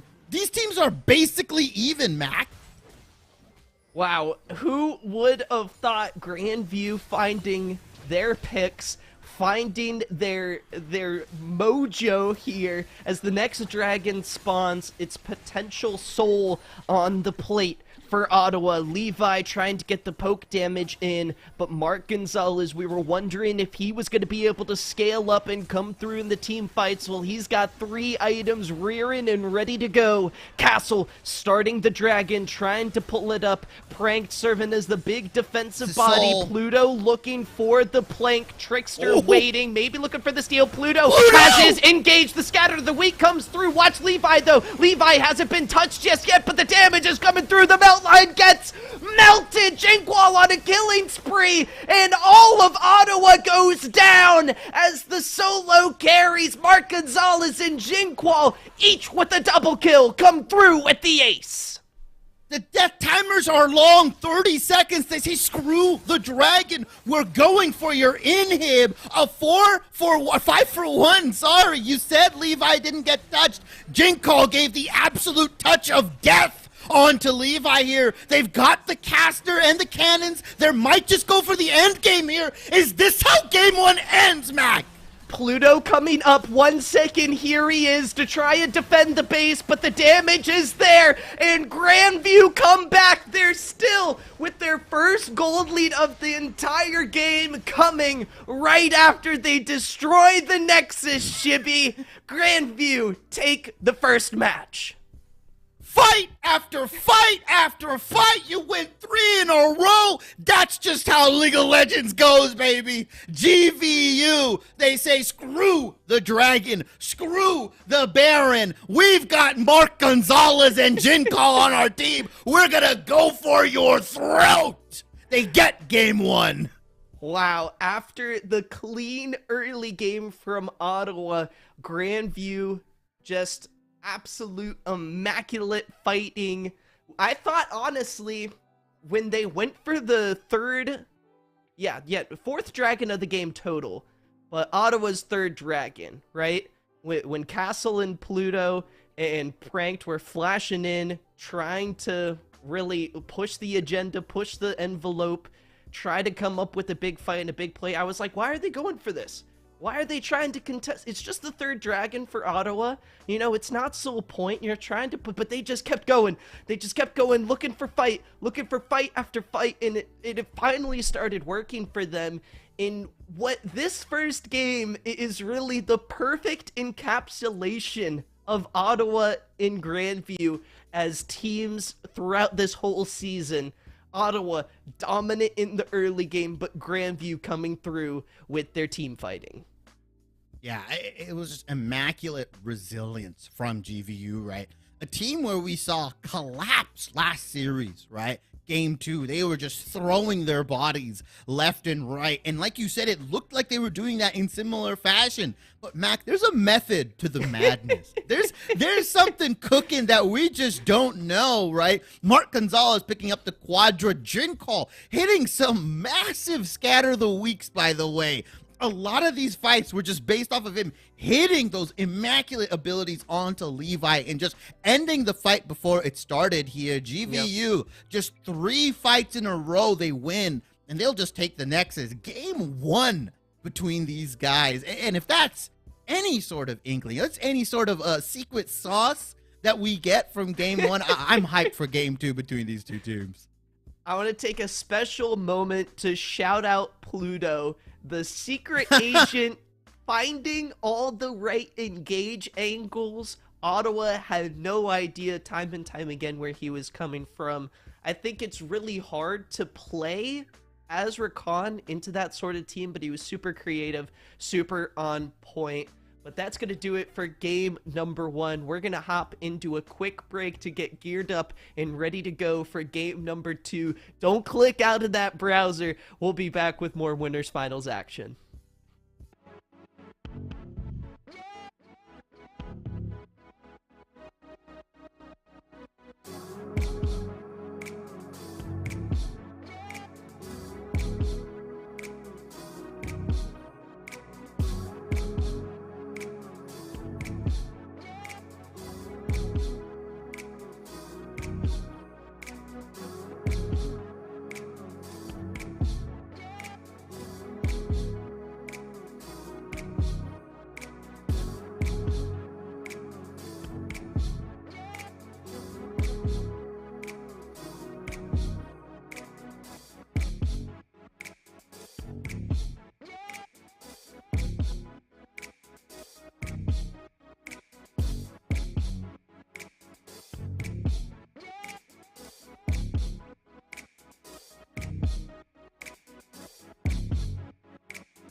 thank you, AVDG. So let's get some thank you AVDGs in the chat. Thank you, Mr. AVDG. Thank you so much to AVDG. Thank you, AVDG. Let me see those thank you, AVDGs. All right, welcome back to the desk, everyone. MEC 2023 has started off with a bang, boys. I mean, this was already a back and forth roller coaster of emotions, but game number 1 is going to go on over to GVU. Now, Travis, I'm going to bring it to you first here. I'm not going to lie. The early game was not looking too stable for GVU. No, it wasn't, but I feel like that's something to come to expect when these two teams clash against each other. Whoever gets the lead early on in the first game of a series between these two teams is doomed to fail for some reason. It looked pretty good, too, for quite a bit of time, but it just, all of a sudden, one team fight, it felt like it soured all of a sudden. Definitely just note also that Ottawa came out with a game plan to make this first game happen because they came out swinging right out of the gate against GVU. You talked about 15-minute timer for GVU before they actually come online. Ottawa's like, all right, we got that timer down. Let's get some shit done. Yeah, absolutely right. They looked. It was kind of rude. They looked at the old man. They were like, "Listen, we're gonna cripple him first, right?" They sent it up into the top lane. I'm sure we can take a look back at that. The 4-man dive is just disrespectful, bro. We're 10.5 minutes. Yeah, how many times does this happen? How many times you got to teach you this lesson, Pranked? All right, you're not allowed to be up here. You're not allowed to pick. This is your punishment for picking Gragas top. Okay, we have so many cool champions that exist in the game, so many changed champions, and you're gonna pick Gragas top. You're getting punished. And you know what, Ottawa? If that's the reason, you win my affection. All right, punish him. Don't let him pick Gragas anymore. Yeah, they absolutely punished him. And I'm not gonna lie, man. In the bot lane, we had some heated exchanges last week, right? Mr. Gonzalez himself saying that he didn't even know who Levi Pug was. It was looking like he was about to get a crash course as to who this guy is and what he's all about. He was getting kind of bullied down there, Travis D. Yeah, no, it was a 3-0-1 at the 15-minute mark for Levi. And this was from them, as we saw in that previous clip, and also through some ganks that happened over towards the bottom side of the map, and just them being able to find some good moments. You can actually see it here. This is right around the dragon area. They go for the fight, and this is just arrows being pierced through. They find kills. They're finding all these different plays. They're facilitating GVU, which I really like the idea of it because, you know, as Rebel was saying, they had the timer. They understood, let's go ahead and get ourselves a lead. Levi looked hot, but yet again, it is not a blessing to be ahead in these series in game number 1. It is a curse. Yeah, definitely is. Maybe you got some more to talk about there. I saw you were pivoting to say something. We're pivoting to say something because we're pivoting in game state too. Because Ottawa they jumped out to our early lead, and actually there were a couple of those ultimates. I think we had a clip at the beginning of the game of Mark Gonzalez throwing that ultimate, getting nothing for it, and dying afterwards. You know, when he popped the ultimate, and it turned out real good. Let's see the Baron fight. Let's see the quadra kill. I mean, you live long enough, and eventually you're able to throw out enough fishing hooks. You're going to catch a fish. I think is some sort of saying somewhere, and that's exactly what happened. Because eventually GVU, they're able to rely on team fighting, which is weird. Because you go back to a Illini game, you go back to their previous kind of GVU series against Ottawa, and both times they got outperformed in late game team fights. In fact, we showed one of those streams just a bit earlier on. This is a big fight that they're able to win around the Baron buff. They win more big fights as the game kind of goes on. It's something that GVU struggled with, and now kind of clutching up on this specifically. Take a look at this one because the Baron gets lost very early. They go for the fight afterwards. And look at the homie, Mark Gonzalez, absolutely flexing, working his way straight front to back through this fight. Picking up 4 kills. Even though Riverside lives it, I mean, stealing the Baron, evening up the gold at this point in the game, and GVU got so much momentum out of this. Yeah, and because it kind of felt like early on before this, they were always they were fishing, right? It's like you said, they were throwing out the line over and over and over. They get like a tiny little fish occasionally, right? 1 kill here, 1 kill there, but nothing really ever happens. But the moment that they get that quad onto Mr. Gonzalez himself, they were able to just run away with the game, and things were just turning in their favor. That final fight as well looked so mostly clean. There were some hiccups here and there, but mostly clean. Yeah, I do like the fact that inside that clip and inside of the Nets one that we actually have to show here, one of the big things, we talk about Mark Gonzalez, Jinko always being steady in the late game team fights, putting out the damage. Pluto had some very good major moments inside that, right? A nice four-person charm to be able to connect inside that Baron. But it's the last fight that we really get to see that highlight come in. I think if Pluto doesn't find the angle that they get, like, check it out. Pluto's over here on the flank, in there, immediately pulls the trigger. Nice scatter of the weak, follows up. This is all Pluto setting up this play, and Pluto deserves so much credit for the fact that GVU were able to come back, because when it came down to somebody being decisive, Pluto did lead the way for GVU. Yeah, absolutely. It was a nice performance. Rebel, I'm going to ask you, man, does this warrant a Rakan ban, or is this just like okay, he caught us out once, it's not going to happen again? No, you see, for that play and for a lot of good ones, there were also a number of plays that were kind of fumbled by GVU, which is why their early game, I think, didn't go super well. So execution can be cleaned up a little bit from GVU side, even though they took a win in this game. Obviously, beginning of the game, they got to patchwork something, got to prevent Diego from getting ahead. And then again, the team fights aren't perfect yet. They're still tidying things up. I did like the flank. I thought it was really good. Pluto finally got a really good execution on the Rakan. Was able to combine with the rest of the team to be able to put out some really, really solid damage. Continuing that train is what's most important. So I don't think it was the Rakan specifically. The fact that Pluto had that confidence and was able to find that right angle, the team was able to put their pieces together in the team fight, to me is what bodes super well for GVU walking into this game. Ottawa's got to find their exact shtick as well, because that was what that won them the series against GVU the last time that they played. So I'm looking forward to what changes are they making to their composition so that they can put together a more cohesive fight. Absolutely. Before we talk about how the series is going to be looking moving forward, we talked about pranked, right? How many times we got to teach you the lesson, old man? Mr. Gonzalez himself in the bot lane with Pluto making things happen. Jim Call real quick, though, because it felt like early on we didn't get to see too much of him, really. It wasn't until later down in the game, obviously, picking up the Syndra. But just some thoughts real quick. Is this a player that we're going to need to be looking out for in the future? Travesty, I'll throw it to you first. I'm going to be real. This is one of the things I talk about with Jinko all the time. This person loves to play control mages. They're really good at these control mages. What did they look to do with it? Nothing until after 15 minutes passes. It's part of the reasons why we don't see GVU actually have any proactivity in the early game. I actually hound this quite heavily, and I think that is a weakness that you could possibly look to exploit if you're Braves. Jinko, I think you do possibly keep an eye out, but the thing is, the champions that we see them have the most success on, they love to play the Syndra. They have an Orianna sitting in the back pocket as well. They love to play the Talia as well as another champion. But they don't really show proactivity. So it's not until we start seeing those neutral fights in which we start to see Jinko show up on the map. You kind of forget that Jinko's there until they pop up and it's like, oh, you have 2 items on your control mage. And oh yeah, you're demolishing our carry. Cool. That's great to know.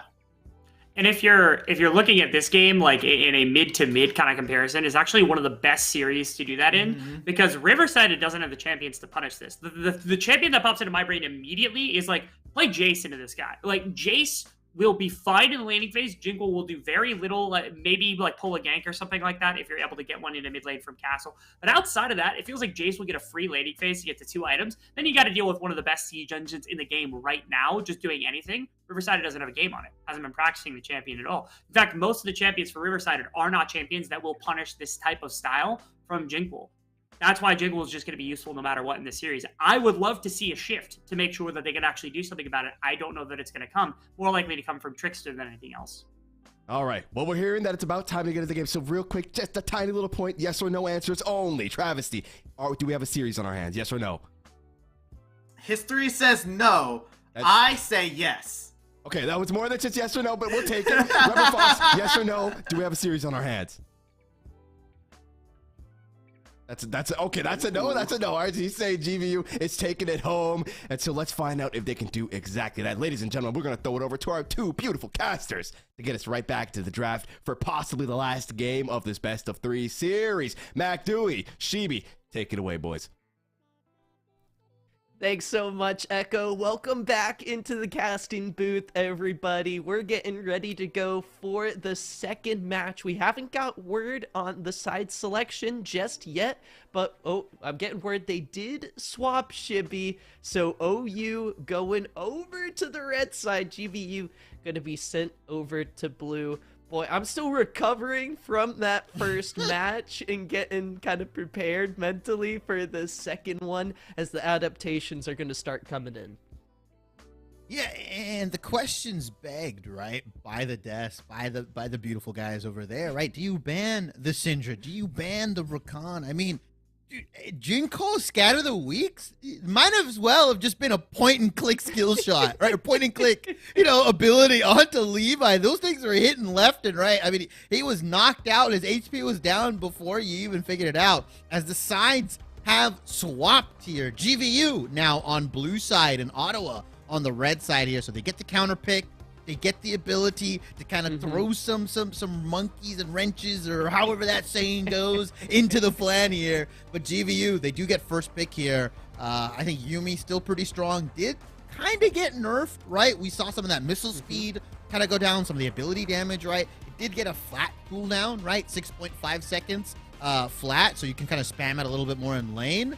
But Rumble, once again, being taken away. And if I'm GVU, I don't think you really change the banning strategy here, right? There's nothing really that stood out for Ottawa, right? I'm not afraid of that rise. They only really got 2 solid roams off. It was once in the top lane, once in the river. I don't know if you bank on the fact that you just superior team fighting kind of wins that out. I feel like if you go down that early again and again, eventually Ottawa is just going to make the most out of those situations. It was more of Ottawa blunders rather than GVU kind of, clawing their way back, I would say. Something that stood out to me while we had a lot of what I would say pop-off performances from a lot of the players out on Summoner's Rift there, Shibby, Killian stood out to me as someone who's got to adapt here in the series if Ottawa want to punch their ticket to the grand finals today. I wonder, GVU most likely going to ban the Gnar once more, and that begs the question for me. Whoa, it actually doesn't get banned away. They banned away the Udyr in shocking fashion. Sorry, Shibby, we're not going to see your favorite pick here out on the Rift, but I thought the Gnar ban was really effective in shutting down Killian, so I'm kind of curious what GVU have cooking here in Game 2 as the Gragas gets taken off the board as the last ban. Yeah, they banned that out. They say, you know what, Prank, you're a little too good on those engages. You're a little too good in the lane here. Maybe they might be banking on Ottawa kind of blinding that, right, on the R4. Usually we'll see both teams take, they'll go their jungler, they'll go their AD carry, they'll go their support, and then it's up to Ottawa to kind of take, get the counter pick out, right? Are they going to pick the top lane? Are they going to pick their mid lane? If they pick something like the Gnar, then you allow GVU to kind of get Pranked what he wants, as the Xayah priority once again comes in for GVU. Mark, a monster on it. Last game, I mean, if it ain't broke, you don't got to fix it, man. And Ottawa switching gears here, Shibby.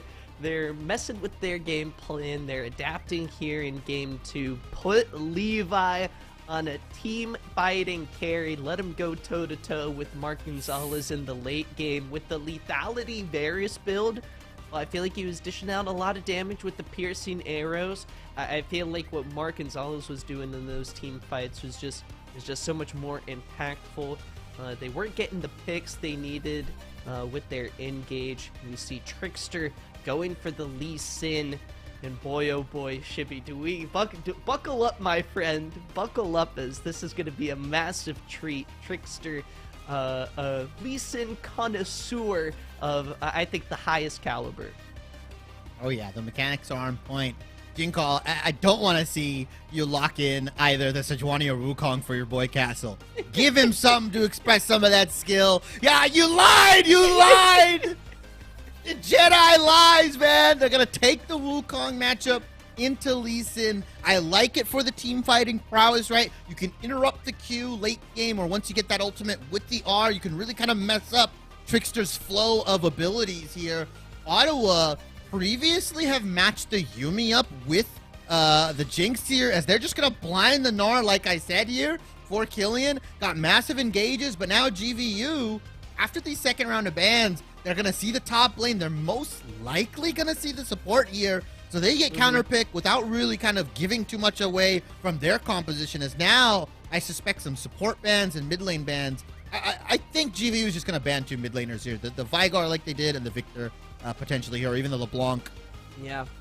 A lot of options here open for River-sided, but GVU worried about the bot lane potential. They've already got their Zyricon lovers duo locked in, and so they're going to try and take away some of the carry potential of Coda and Levi working together, not to dominate the lane, but dominate the team fights. And honestly, I'm surprised Udyr was banned, Shibby. Again, I worry for GVU that they're going to regret giving Killian one of his best picks of the regular season. He has been crushing it on the Gnar, and I think it takes away some of the carry potential that Pranked brings up top. I think GVU's got something cooking. Don't give Gnar away to a team like Ottawa unless you've got something in the back pocket. Unless you're reaching into the ocean for that champion pool. If anyone is the man to do it, it is old man Pranked here, as they're going to match it up with the Thomas Kenshin III. Jinx. Thomas Kenshin III and Jinx in that bot lane. A lot of safety. I might have liked to see a Thresh for this Jinx.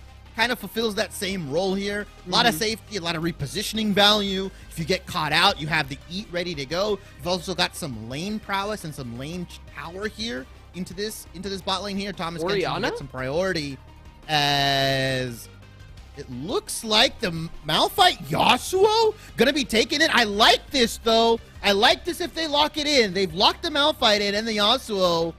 Oh, they're going to take the Syndra. Okay, they got to take the Syndra. They don't want to all in on that combo because of what Tom Kench can do here with the eat. Kind of negate that. If you bait it out with one of the ultimates, you get a free follow-up pretty much with the other one here. A lot of bursts coming out with the Malphite, with the Syndra.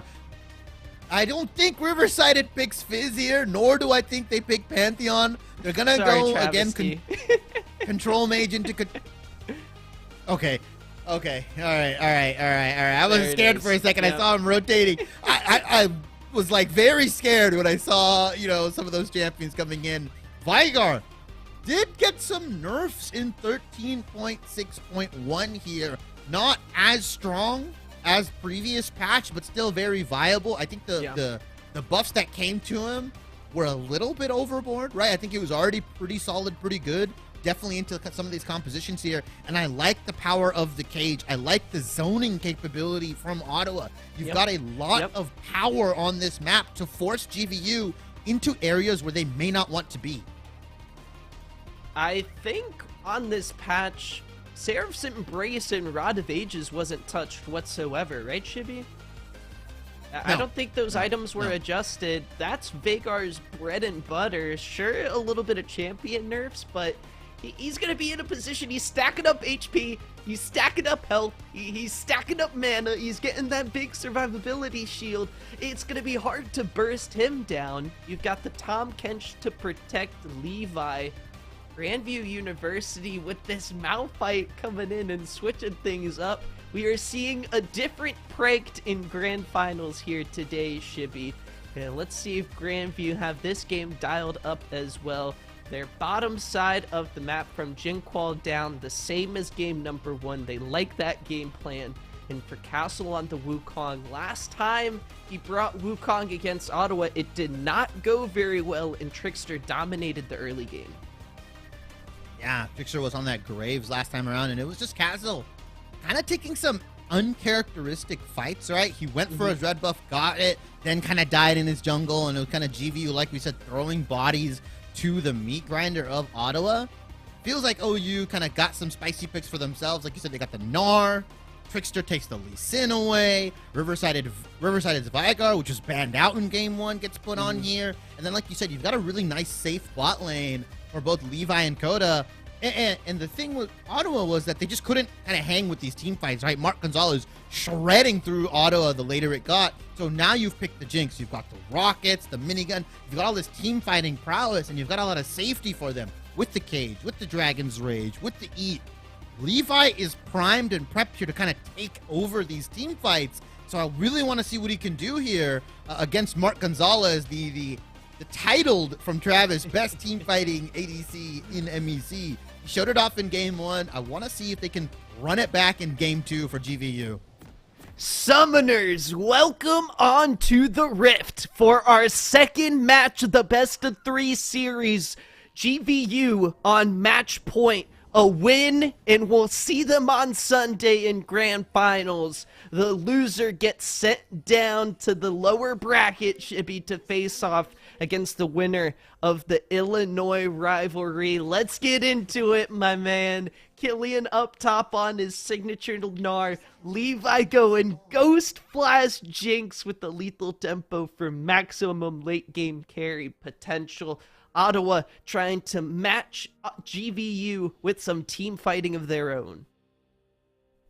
Yeah, and this Malphite pick, man, I want to see what Prank can do, because they were picking on him a little bit with Ottawa, right? They punished the Gragas, as Rebel said. They sent 4 men top. I don't know if they'll be able to do that again here. They might just put Killian, Trickster, and Coda on the roam duty, but Prank on this Malphite, his engages, it's going to be so key, right? Whether Castle is on the follow-up or Jinkall or even Pluto, there's a lot of ways for Grandview to kind of get in. As now Trickster scouting out this kind of later invade here. Jinkall once again getting that ward down on the Raptors, tracking where Trickster is, but that didn't really stop him. Trickster had a phenomenal early game out, I would say, jungling Castle really in KP and pressure and everything when it came to game 1. Deep breaths for all these players as the adjustments, I feel like, really start to settle in. The first game jitters are out of the way. Ottawa, we've seen them before, Shippy, kind of have those first game jitters. It's Friday night. They're not used to playing here. They might have been outside of their comfort zone early on in this series as Levi gets knocked up here. Pluto and Mark Gonzalez hoping to recreate some of their magic from the first game. Trickster doing a full topside clear. Castle doing the same. Yeah, and so far, Castle hasn't been spotted out. No wards were seen. They don't really know where this Wukong is starting, so he could kind of sneak into this bot lane potentially. Just kind of see him power farm a little bit, get to that level 6 mark. That's where you can really start disrupting some of Trickster engages, right? If you match the R with the Q, you really kind of mess him up and you force that engage out, or you force that one way in from Lee Sin. So far, I feel like this early game is going to go a little bit quieter just because of kind of the nature of the champions that we see, right? Malphite Gnar, Vigar Syndra, obviously the scaling bot lane picks with the Xayah, with the Jinx. These guys are just not going to look to fight, maybe until second Dragon, right? I think whoever kind of gets first move, whoever kind of has established that lane pressure Watch on one of these sides can pick up this Dragon here. Like you said, Castle looking for some sort of invade. He has the first move. I think he put the ward down. Trickster knows what's happening. There's this own 1v1 happening in the jungle right now, completely devoid of any lane pressure. Trickster does have Smite. Castle used it to try and get through the jungle earlier. Jinqual with the wave management is there first, and off screen we get a jungle bullying extraordinaire as Trickster roams down into the bot lane to try and make a play happen. Pluto getting caught out by the zap, and with Ghost, Mark Gonzalez avoids the Flame Chompers but gets caught out with the Sonic Wave, trying to root everyone up, forced to flash away. Trickster may have lost his jungle, but first blood goes over to Coda. Can clean up. Castle can clean up right now. He's dashing in, has flash available. There's one kill. Levi, no flash. Castle trying to pick up more, slowed down by the zap. Pluto with an initial heal, flashing away. Trickster escapes. Castle answers back.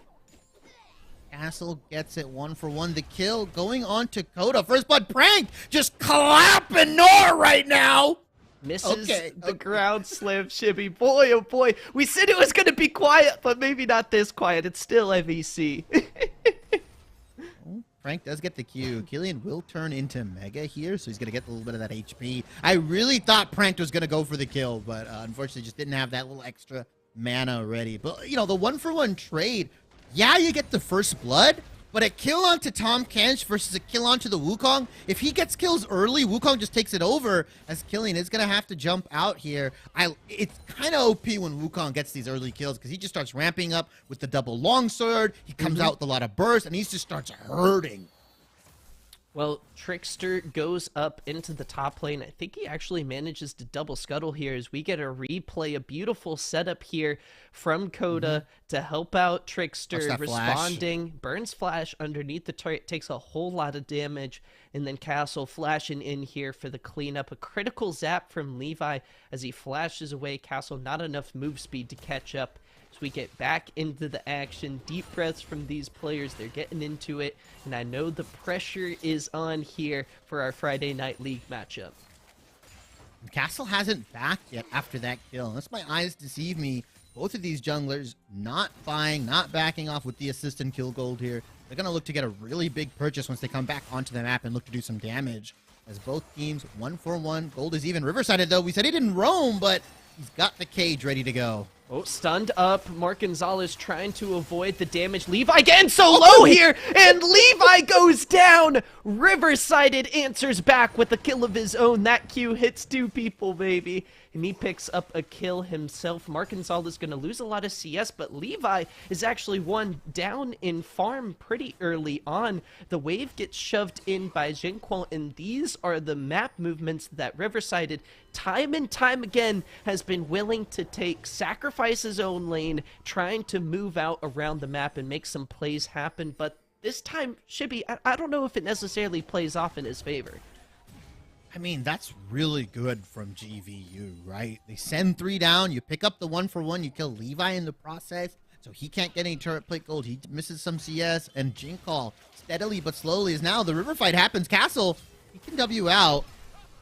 Follow from Pluto, interrupting Trickster. Coda goes over the wall as well, but the Sonic Wave connects. Trickster not shielding enough. Jinquil using the ultimate, but he's stuck at the baby cage. No Primordial Burst available for Riverside, but the damage is still there. Pluto trying to keep his mid laner alive, but one more rocket from Levi connects.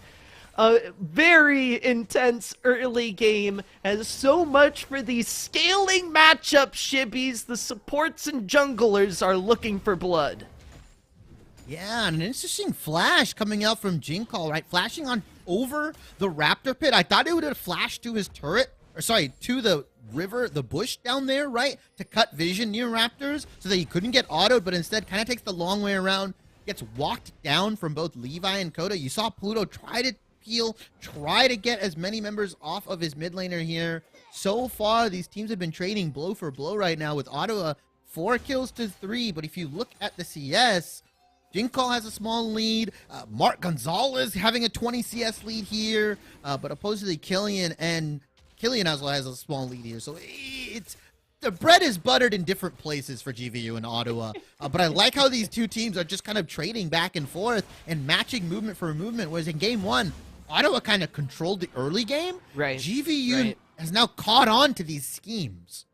Gold dead even as Dragon has taken. Rift Herald is an option.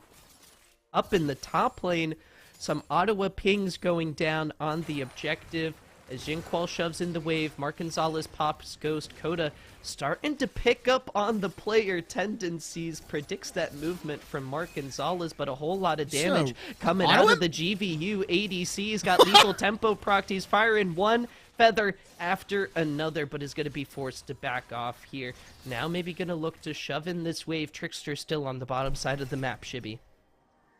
Udo's looking for something here, right? He wasn't seen so far, and Mark Gonzalez just taking that 1v2, autoing Coda down, and now Coda can't look for an engage, right? He can't look for a W onto the backline in fear of just getting bursted out here with the feathers, with the follow-up from Pluto. I like that you take that, you know, kind of aggressive approach from Mark and just auto him down, dissuade any engage power, dissuade some of that kind of strength that this Jinx Tahm Kench can have in this lane. And so far, Mark getting himself off to a 30 CS lead. This guy, a different tune from every single series, and even game 1, he's just kind of stomping the lane right now. Very interesting so far. As I saw some map movement going on. Trickster almost caught out in the Grandview jungle, now looking for another bot lane play here. Mark Gonzalez with his flash, with his ultimate, but still the Sonic Wave connects, knocked up Pluto. Great defensive mechanics there to keep his ADC out of the danger zone, Shibby. The lovers duo, Zyra Khan, just going to be able to waltz their way out of danger.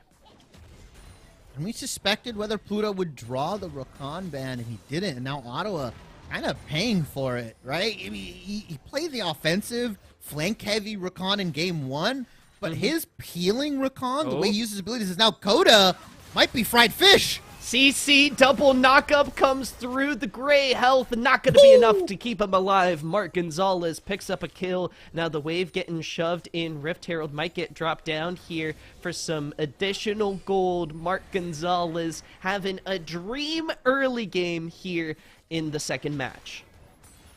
And that's where we've seen them struggle against Ottawa, right? Getting their bot lane ahead. Getting them, you know, kind of ahead of Levi and making sure that they kind of stick into these fights.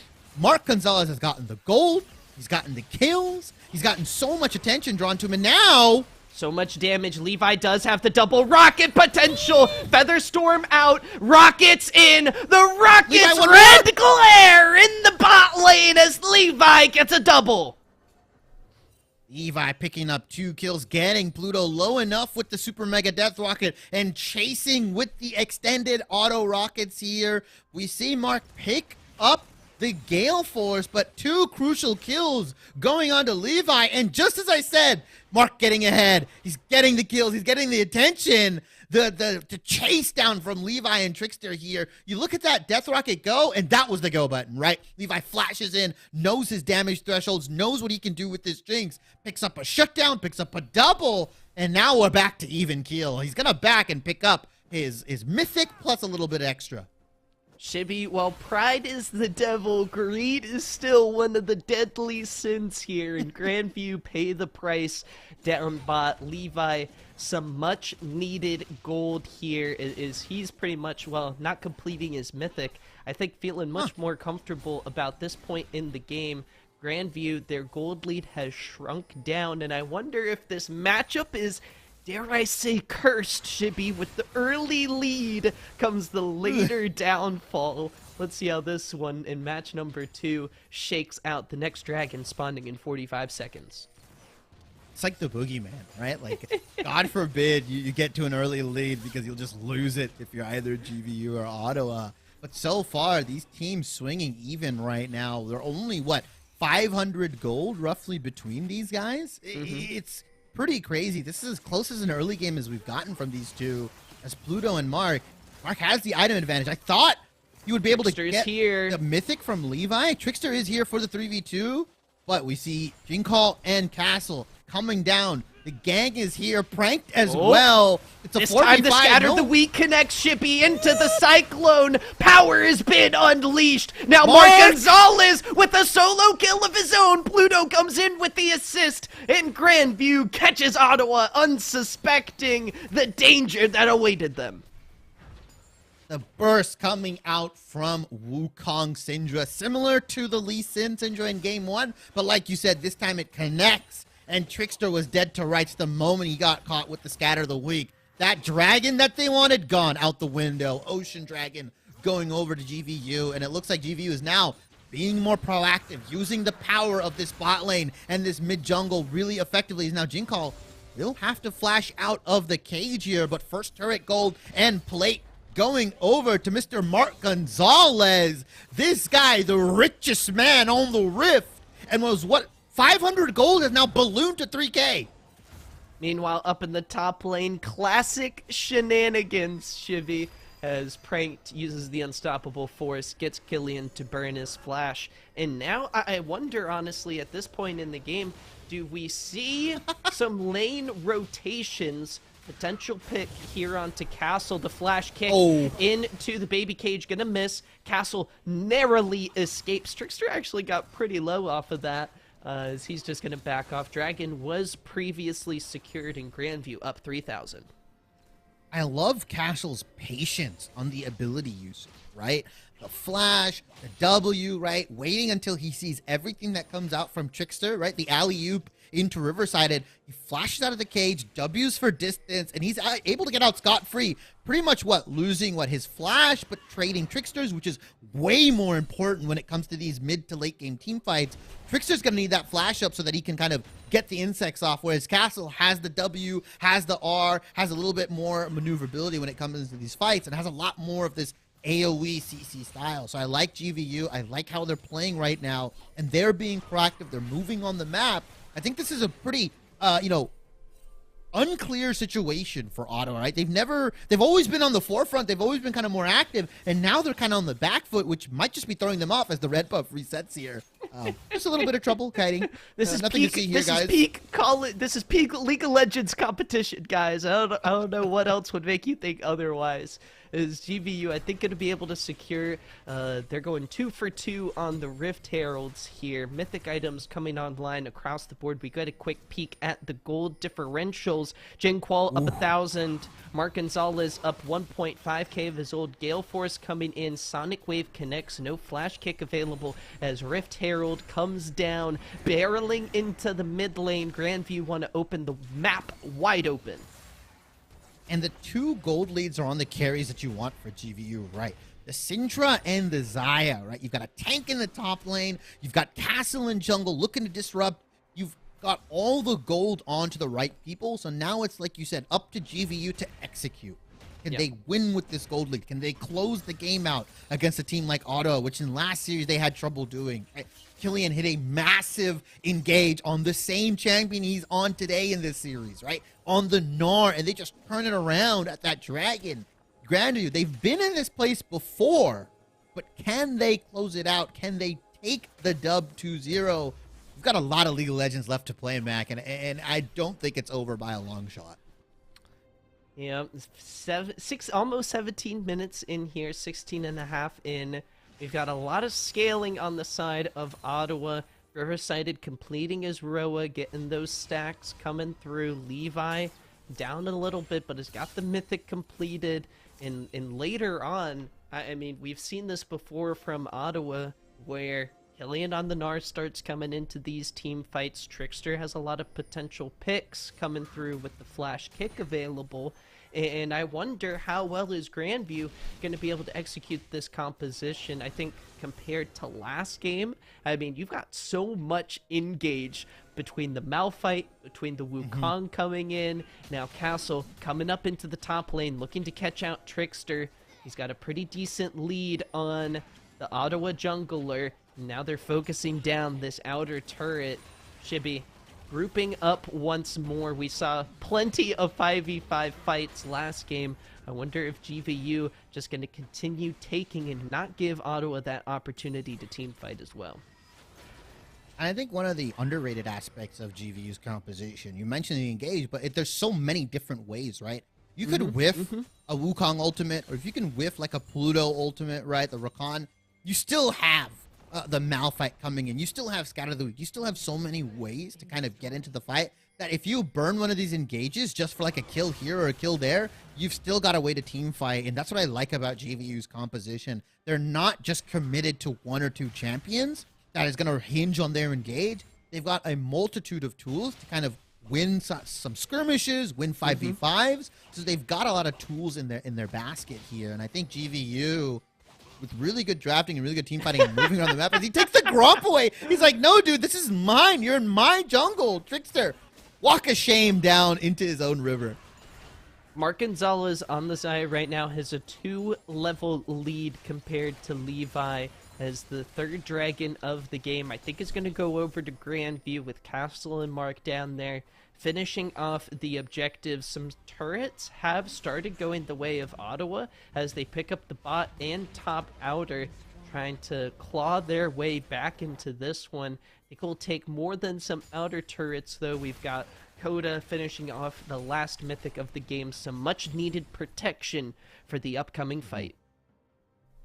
Yeah, I like this, right? We got 4 minutes and 40 seconds. We've got the Baron coming up in 50 seconds here, right? I think both of these teams are going to be vying for that position. I think Grandview, they kind of want to bait Ottawa into a fight. They want to do the Baron. They want to start it. They want to stop it. They want to get Ottawa to commit to something right now. Because if you let this Jinx scale, if you let this Vigar scale, you're liable to just get one shot by this Primordial Burst, right? A combo from Riverside could take Jinx or Mark or even Pluto off the map completely and delete them from the game here. So GVU, I think they want to kind of get the pace going. They want to stop ping-ponging waves back and forth. And I think Baron is the best objective to do that, as Killian, a nice little cancel here, gets a bunch of trading on. I like his use of the Gnar ultimate. It's such a low cooldown on his Gnar ultimate that I like that he threw it there. By the next time he gets into form for potentially this fight, it's going to be back up. Key item completions online for Grandview, the Navori Quick Blades, as well as a second item, the Cosmic Drive for Jinquil. A decent item lead here is Ottawa. I think it's not an ideal point for them to try to look for the fight. At this point, they maybe want to try and catch Grandview before they get those third item completed, and after Riverside. Looking for, I think the Seraph's Embrace first, though. I see the double rods, and my mind goes immediately to Death Cap, but I don't think it's going to be that yet. Do it, Riverside. Slam the Death Cap in. You know what you got to do.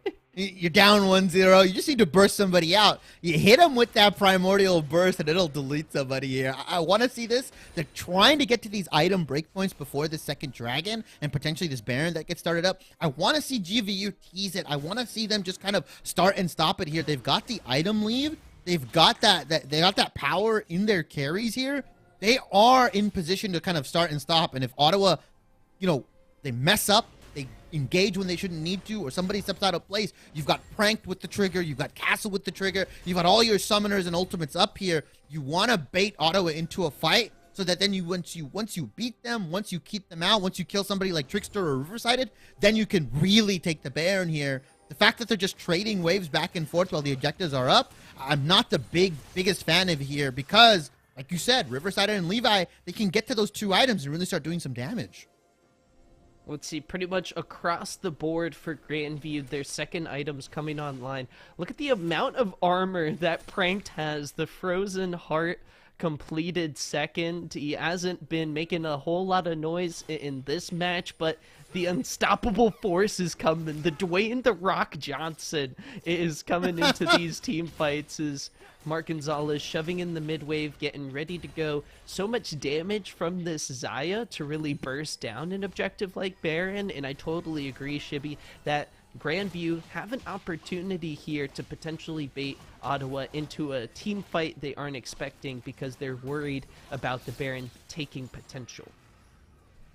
Yeah, and when we've seen Ottawa in these positions, they're just liable to take the Baron, right? I think it was in Series 2. It was like a 9 or 10 second Baron when they had that on-hit Varus. Yep. When they're in the lead, when they're kind of pushing the game pace past the point where GVU doesn't like it, they're just liable to take that Baron in the blink of an eye here. Whereas GVU, they're playing a bit more reserved. They're playing a little bit more safe. They are in this game 2 situation here. They don't want to throw this lead off of one fight, and potentially give Levi a triple kill or a quadruple kill, similar to how game 1 Grandview clawed back after that team fight win.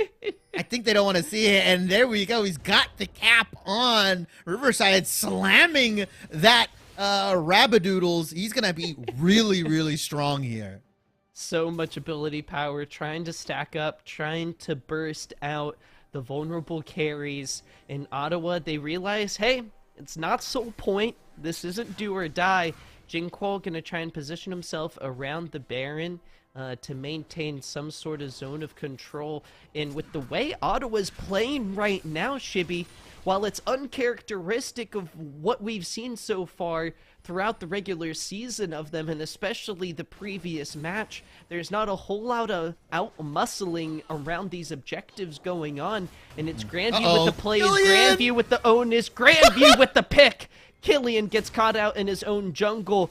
Ottawa thinking about Baron, but the vision control is there, and the rest of the team, Grandview, immediately sniff it out.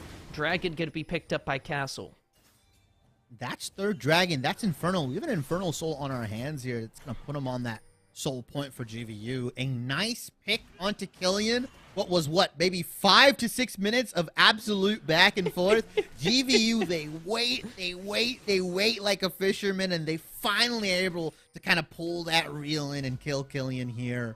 But now the Dragon gets taken. Baron is also up. They're just going to keep it as Castle finally with the flash engage. Gale Force from Mark Gonzalez to try to get into the fight. The Event Horizon leads into a shutdown. Castle is overextended. Mark Gonzalez gets kicked back. Killian has teleported in. Levi looking to recall, burned his flash, burned his ghost as well. Baron Nashor not going to be started off just yet as Levi is quite low. Castle has 20 seconds. Riverside teleporting in. Jinqual has to be careful. Flashing out of the Event Horizon. Killian goes over the wall. Trickster looking to follow. Scatter the Weak waiting, trying to build it up. Pranked ready to defend his mid laner. Trickster gets knocked up. A whole lot of damage coming out of Jinqual. Pranked, no magic resist, is going to take a whole lot of pain as the Unleash power is not enough to finish off Killian. Castle has respawned as Levi once again comes back onto the map. Oh, really good play for both Jinqual and Prank, the solo laners of GVU, having each other's back. The ultimate comes out from Prank, and by the time we're done talking about it, it's already halfway off of cooldown. The CDR build coming out from Malphite, paying in spades. He'll have it up before we even know it. Killian and Riverside, though, I wanted to touch upon his itemization just a little bit. I like what he's going. I'm pretty sure he's going for a Dead Man's Plate on the Vigar. Provides him a lot of mobility. You never auto on the Vigar anyway, so you're able to kind of move in and out of these fights. You get that extra move speed. You can dodge stuff like the Syndra abilities. You can dodge stuff like Mark Gonzalez. If he does go the Dead Man's Plate, a very savant purchase from Riverside here. Just want to touch up on that. Yeah, I feel like some people would miss it. Oh my goodness, in the MEC there's been so many dark web techs coming out here. A lot of creativity shown from the players, adapting to the game itself, not going these copy pasta builds. You know, they're trying to analyze the game, they're trying to figure out what works best for them in this situation. Ottawa, the first place seed coming into the playoffs after defeating Grandview 2-0. Now potentially facing the same fate they felt before. I don't know if they've dropped a series since Riverside has joined the team and filled in for Blonde, but right now their backs are up against the wall. I think you're correct on that. Yeah, Ottawa has practically gotten undefeated since Riverside came in here. And so, like you said, backs against the wall. They're down 3,000 gold. They've pretty much kept it along that gap, right? 3,000 to 2,500. They've just been down pretty much back and forth, that gold deficit. They haven't really let it balloon too much. They've let it kind of traded back and forth, 7-7 here. But Infernal is up in 1 minute and 45 seconds. Baron has been up for a while now. I think GVU, they're playing it by the books. They know they have the control on this bottom river here. Pranked can get an absolutely nasty flank with the Malphite and just completely end Ottawa's winner side run here. Right, this is page 3 of the fundamentals of real, I think, coordinated play. You know, waiting for the objectives that you have coming up, not trying to force anything, not trying to overplay your hand. As GVU only up 3,000 gold. It's been like that for a long time as Ottawa have been, I mean, they have lost a few people, but Grandview haven't been able to really extend this lead, and this is where secret Baron opportunities rise for a team like Ottawa that aren't afraid to push for real risky objective calls. They're just going to look to recall, though. Prank's sniffing out, trying to find a pick. Not here. Dashing away, teleporting in. Riverside actually has to be careful, flashing immediately away as he teleports back in. Prank's ultimate may have missed. The Cyclone still available. Flash coming back for Castle, and this might be too early for Meganar Shibby. Recall coming through. Killian will have the opportunity to teleport back as the dragon potential Infernal Soul spawns onto the map.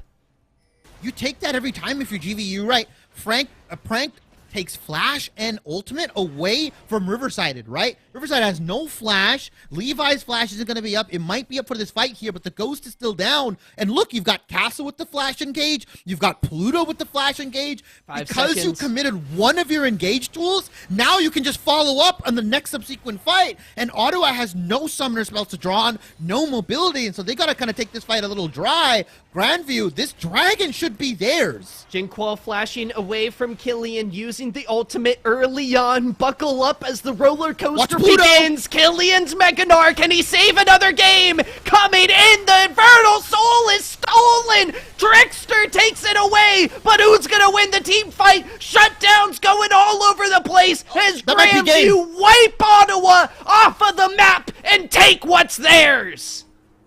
They get the dragon, but at what cost, Mike Dewey? They pay for it in blood, in bones, in sweat. GVU, they're looking for potentially the game-ending push here. They've got a caster, they've got a cannon, they've got 5 men strong. Can Trickster clear the wave? GVU are looking to take game 2 in similar fashion. 30 minutes in, Trickster goes down.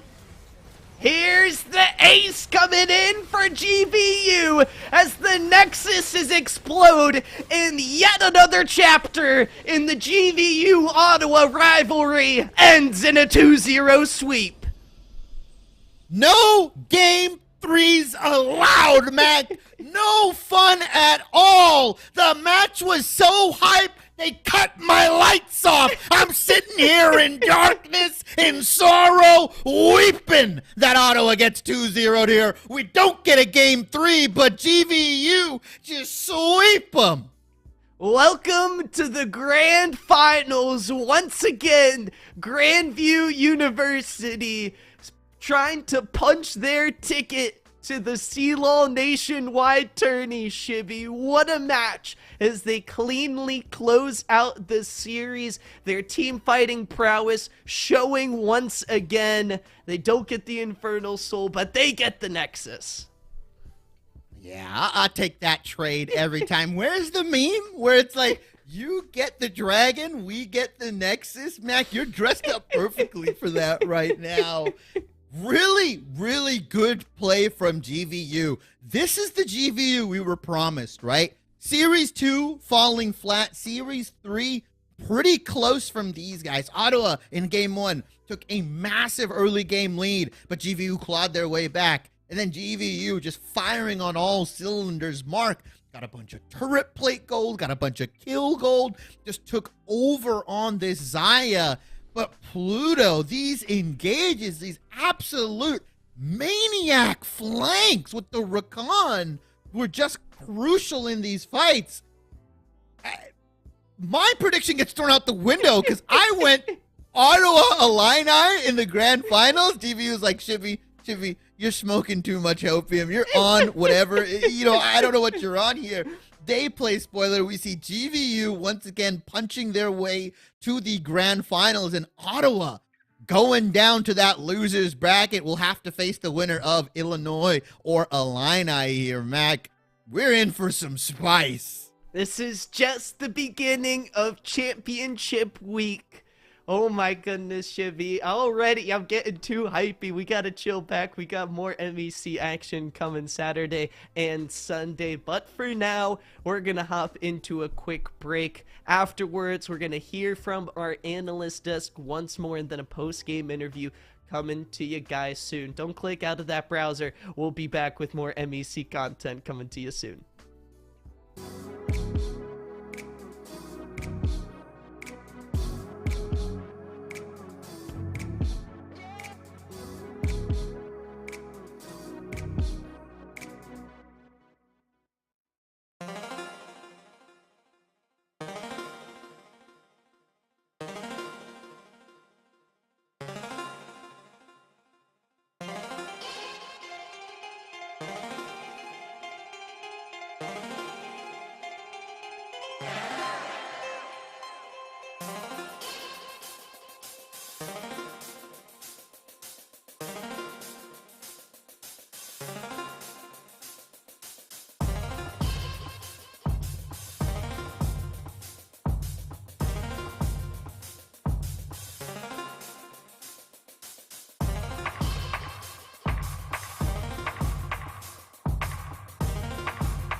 This is one of the best local venues I've ever seen. The land's amazing. I love all the different events, all the different tournaments. All the atmosphere is pretty crazy.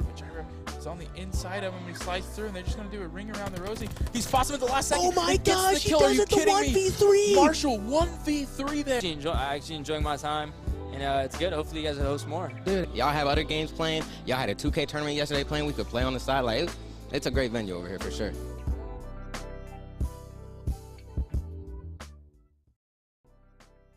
All right, what's going on, everybody? We are back after what was a much faster series than I anticipated, but I bring you someone very special. Old man Practice here, the father of GVU, is going to be joining us for a couple of questions here. Yeah, there we go. There we go. This is what I made for you, man. This is you leading the boys into battle, and I mean, what a series it was. Right off the bat, Frank, got to ask you, man. Everyone, a lot of the desk members, a lot of the casters have been considering you undoubtedly the best top laner in the MEC, and you're giving them a run for their money. You're definitely proving it right now. I mean, they're very right about it. I mean, yes, there ain't no question. There ain't no question. I may be the old man, but I can still learn new things.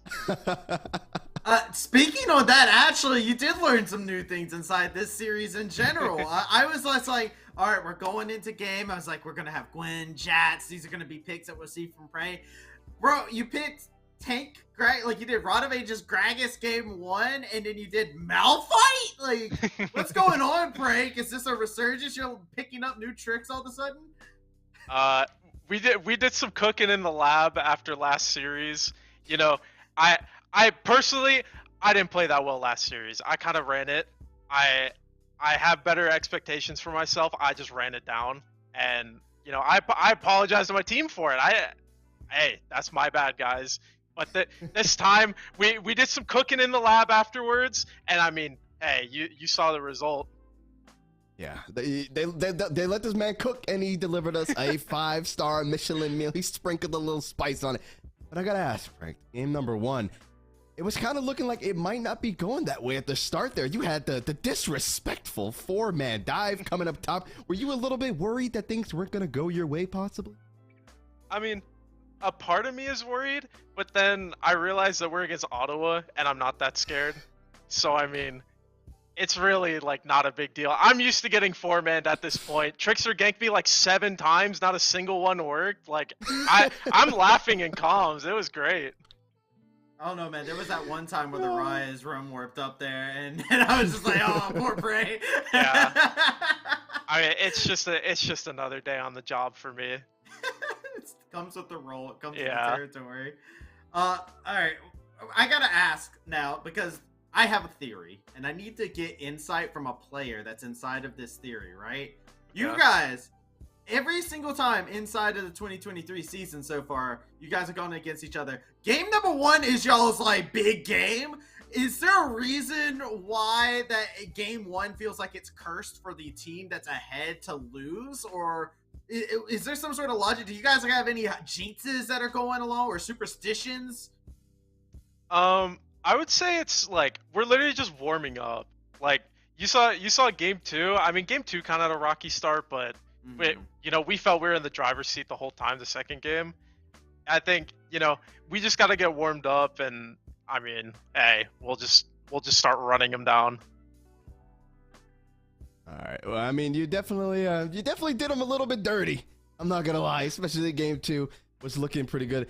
And there were some choice words from your bot laner. He was talking a lot of smack. It's nice to see that he was able to back it up, but he mentioned that he had completely forgotten who Levi Pug was. I have to imagine that the comms were maybe a little bit toxic this time around. Y'all were like, we're gonna show him who's boss. Well, actually, Pluto's the you know, trash talker for this. This series was all like, you know, the Pluto strikes back. He was running everything for all of us, and then, you know, Mark down there in the bot lane is just kind of like he's just clicking his buttons, and he's like, who are these people again? And, I mean, hey. Now I gotta ask a question because, you know, memory issues aside, right? Old man Prank here to try and guide the kids along, you know. I gotta ask, your spot secured inside a grand finals. You got 3 possible teams that could make their way through the lower bracket to face you guys. Who does Prank want to go against? Let me know. Who are you looking at? Who was the most exciting for you? Dude, I want to go against IC. Every morning I wake up and I throw out a prayer. I want them to make the miracle run. Even Castle's an IC fan. Like that's my old school. I want them to make the miracle run. I want to see them make it. So they're gonna win the grand finals if they go against you, though. Oh right, well, not whoa yeah, now. Just because you want the miracle, you want the miracle run. So that would complete the storyline. You wish for, right? Yeah, hold on now. I mean, make it happen, but you know. I actually said this to the guys like before game, or like just when we're talking about IC, I was like, dude, low key, if they beat us in grand finals, they deserve it at that point. Like they went from the last place to just sweeping everyone in the lower bracket. Like they deserve it at that point. Yeah, that would indeed be quite the run. But like Travis mentioned, you have now punched your ticket to the grand finals. We will be seeing you and the rest of GVU on Sunday. Prank, real quick, anybody want to shout out before we let you go celebrate with the rest of the team? I mean, shout out the boys, especially Pluto. Everyone just smurfed at this series. I'm very proud of the work that all these guys are putting in. It's Absolutely. It's very, very impressive. We've had some rough moments, but I can fully trust these guys to bounce back from everything. Love to see it. We look forward to seeing you and the rest of GVU at the finals on Sunday. We're going to let you go for now, Prank. Thank you so much for joining here. Gonna have to whip your kids into shape a little bit more for the grand finals. It's not gonna be an easy one. I'm curious to see who you'll be facing. We'll find out in these next coming days. Thank you so much. We're gonna throw it back over to the analyst desk and get Rebel Fox back in here so we can break down that final game and just nitpick a little bit. So let's head on back over here. Is he back? Yeah, he's back. He's back. There he is, Rebel. You're back, man.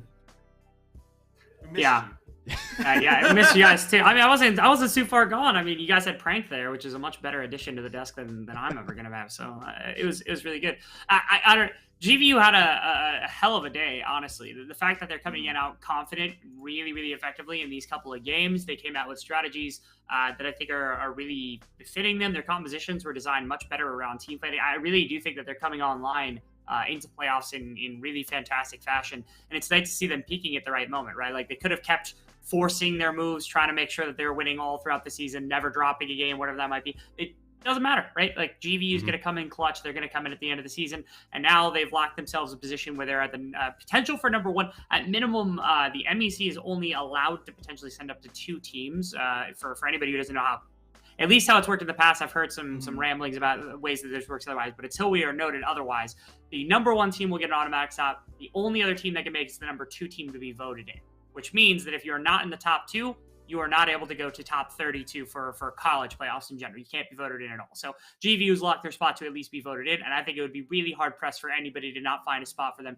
in the top 32 one way or another, especially after a performance like this. Yeah, and it was really nice to see them performing against some of these really staple picks that we saw come out from Ottawa, right? Especially Travis, I know you were very excited when you saw, for example, the NAR being locked in here for the top lane. Yeah, I think there's some staple things because, like, on the opposition, to talk briefly on Braves and what they bring to the table, one of the big things for me is Killian's NAR. Just the fact that they seem to like go towards the Yordles, which is I think very funny. They had the rumble that they came in from. They were mid jungle rumble one trick at the start of the season. And they said, "All right, yo, give me Kled, give me NAR," but NAR's been the one where they've made the most plays on. It's been their weak side champion. They've looked phenomenal on it. They've been one of the best NARs that I've seen in quite a bit of time in terms of managing your rage bar and getting those big impactful ults off. But yeah, it was a good show from them. They do have to wait for whoever's going to come out of our other series in the lower bracket to see who they face tomorrow to be able to find their spot in the grand final. So they got a long road ahead of them. They got a couple questions I feel like they got to answer for themselves, which is, you know, the problems around that mid game where they do get those little leads and stuff like that, but they can't give over control just like that. We need to see the chaotic Braves come into play yet again, where they kind of do this crazy stuff early game. It works out. They have a 6K lead. They throw it one time, give 2K back.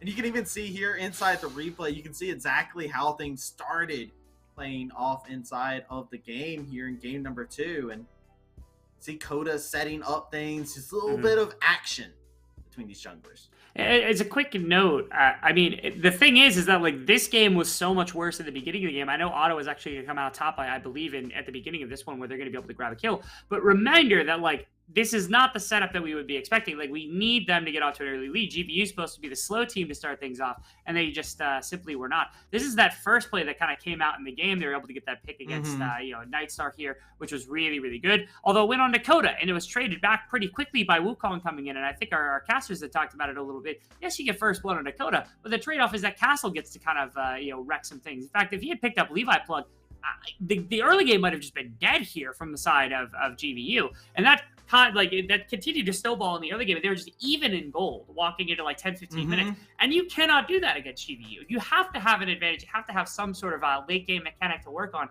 and if you're not built your team around it, if you haven't built your team fight around it, then you have to build your early game around it, and when you're even, it's just not going to work.